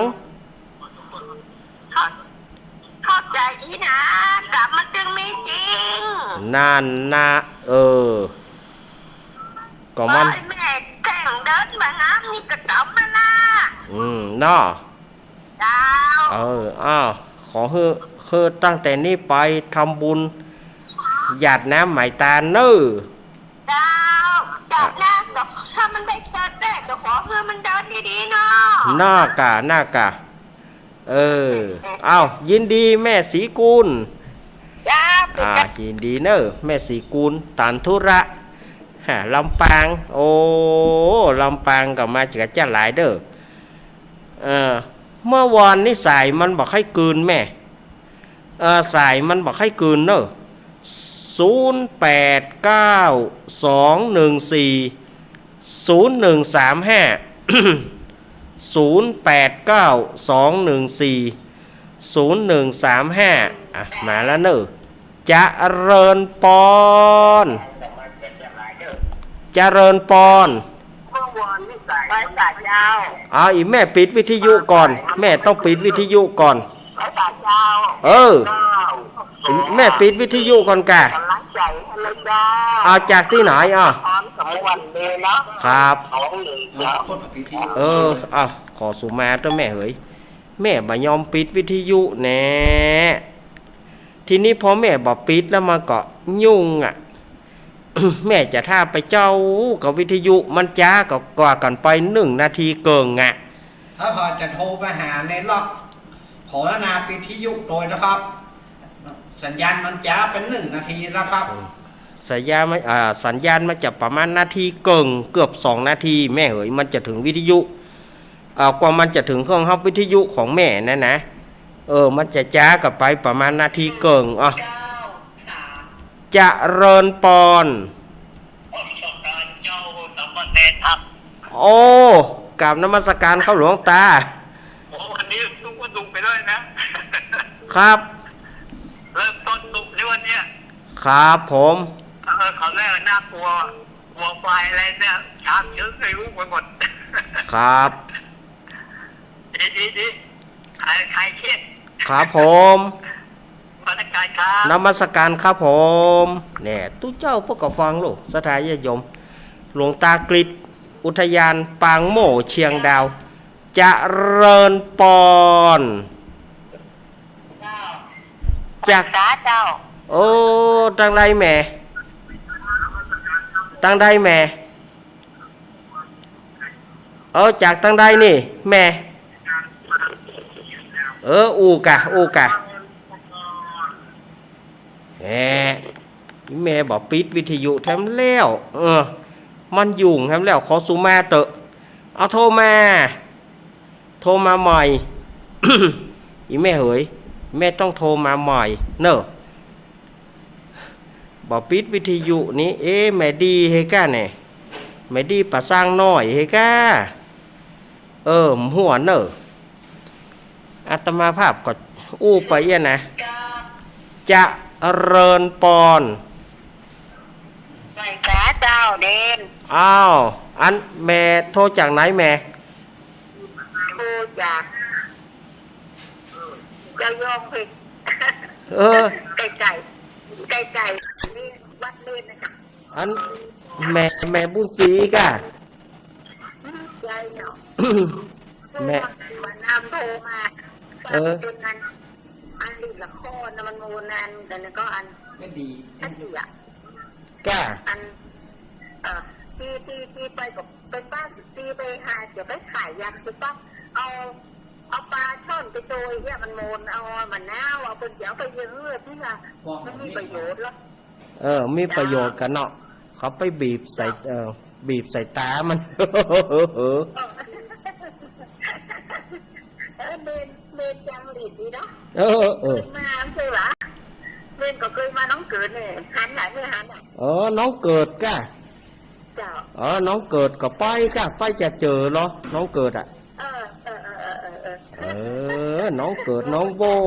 โอ้ดี ยินดี มันก็เปิดป้าที่เจออีกก็เคยบอกป้าเอายินดีแม่เนอ จ้า น้องเกิ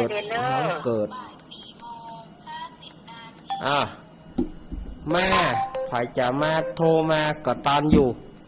08921401135โทรเข้ามามาจ๋ากันว่าอยู่ตังใดอีนะเนาะอยู่ตังใดแล้วก็ฟังแล้วเป็นจะได้อีนะหนึ่งเสียงหนึ่งสายหนึ่งกำลังใจนี่ศรัทธาญาติโยมเหยเล่นพ่องแต่พ่องมาต้องไปถือกัน อันไหนบดีขว้างไปเหียแต่เนาะเจริญปอน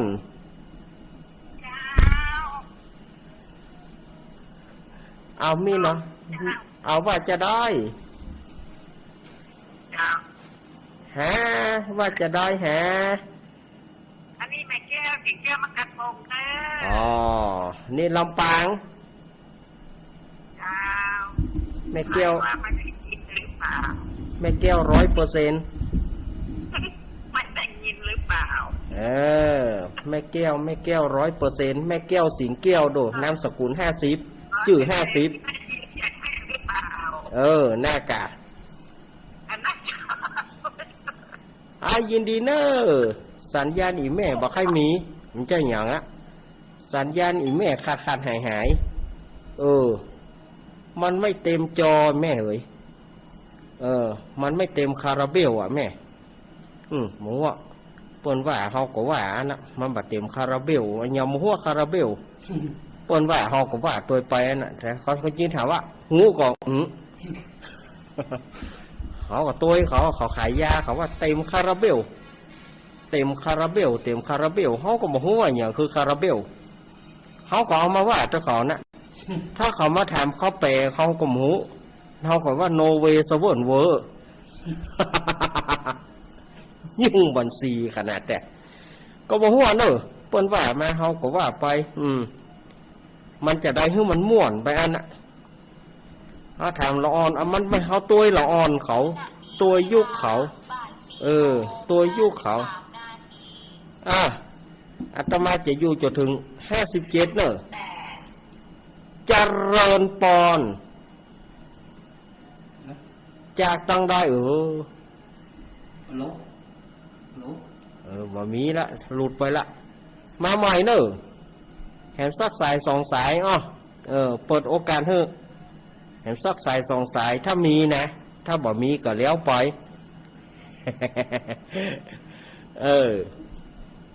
ว่าเล่นกันไปอย่างกันไปสถายยมไปถือไปตือกันเนอะอาตมาเป็นอย่างเอี้ยนะมันแก้ตึงมาหายอันเรื่องทะลึ่งทะเลนนี่นะ เขาว่าขอจ้างนะเขาจะจ้างนะเลิกเล่นทะลึ่งทะเลนนี่นะจ้างเขาก็ตือหมอเพราะเขามันชอบไปอย่างอี้ละเขาจ้างกันหรอขอให้นิ่มๆเอาแบบทุกเจ้าทั่วไปได้ก่อนรับตาซุยๆน่ะเจริญปอนอีแม่อยู่ที่ไหนห้างชันลำปางแม่ยังรายงานตัวแม่พิสมัยมาละแม่พิสมัยวิไรศักดิ์มาละ แม่ เลยฟังเป็น2 ชั่วโมงนั่นนะเจ้า 2 ชั่วโมงเนาะโอ้บันนีกันเนาะ ทุกอย่างเนาะ บันนีกันเนาะ เจ้า เอายินดีเนอะ เจ้า อีแม่บันนี้อีแม่หันไปฟังข่าวเหรอกำอีแม่ฟัง2 ชั่วโมงนะแต่แม่บิดไปฟังข่าวเห็นหน่อย สายสุดท้ายแล้ว สุดท้ายสุดมีก็ไผจะมาปีเถื่อตะมาไผจะมาปีเถื่อตะมา น้องเปรี้ยวเห็นแล้ว ไผก็ได้บอกว่ากันไผมาปิดข้อเถื่อตะมา โอ้มีอยู่เฮ้ยเจริญปอน สวัสดีเจ้า แม่สุพิษแม่ย่อยสันทราย จำได้อยู่เนาะ แม่สุพิษมาสายสุดท้ายพอดี เจ้าฟังอยู่ประจำมาเจ้า ฟังประจ เจ้า ำขอบอนุโมทนาแม่สุพิษนะ เจ้าคือแม่ สู้ๆเนาะเจ้า อนุโมทนาแม่ เอาละอาตมาหันว่า มันสมควรแก่การเวลาอาตมาจัดหยุดเพียงแค่นี้ แล้วอาตมาภาพก็มันจะหมดเวลาแล้วบัดแจ้งหยังเพราะมันหมดเวลาแล้วศรัทธาญาติโยมก็วันนี้ก็อาตมาอู้ผิดอู้ถูกไป ก็ต้องขอสุมาอภัยตัวถ้าหากว่าอู้ผิดอันใดไปมันบัดถูกหูศรัทธาญาติโยมสุมาเนอะเอาไว้วันอังคารหน้าก้อยปะกันใหม่ช่วงนี้อย่างว่านะการอู้การจ๋ามันยังบอกค่อยสบายแต่เตื้อมันบัดเต็มคาราเบลอย่างที่เขาว่านั่นนะเอาเฮ้อังคารต่อไปก็คงจะเต็มคาราเบลแล้วคงจะได้อู้กันแบบเป็นกันเอง วันนี้มันผิดถูกไปขอสุมาอภัยเนอะ บุญใดกุศลใดที่ศรัทธาญาติโยมได้ทำแล้วขอให้เป็นภรวะปัจจัยเป็นนิสัยตามทรงขอให้ถึงนิพพานเหมือนกันทุกผู้ทุกคนพรรษานี้ไผจะลดละเลิกอบายมุขต่างๆอนุโมทนาอาบน้ำฟังธรรมกันตลอดวันพระ3 เดือนจะได้มีการเข้าวัดปฏิบัติธรรมกันที่วัดอาตมาปีนี้ก็จะเริ่มเอากันละ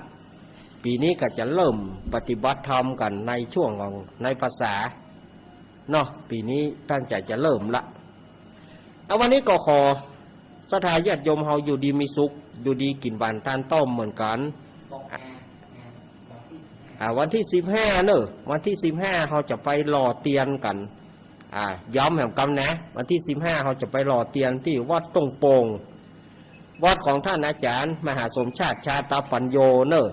แล้วก็เขาจะไปถวายทานก็คือวันที่13 สิงหาคมที่วัดพระบาทอุดมน้ำบ่อสาวางานนี้เขาไปตัวกันเนอะเวลาหมดแต่ละอยู่ดีมีสุขเหมือนกับจุผู้จุคนอายุวันโนสุขังพระลัง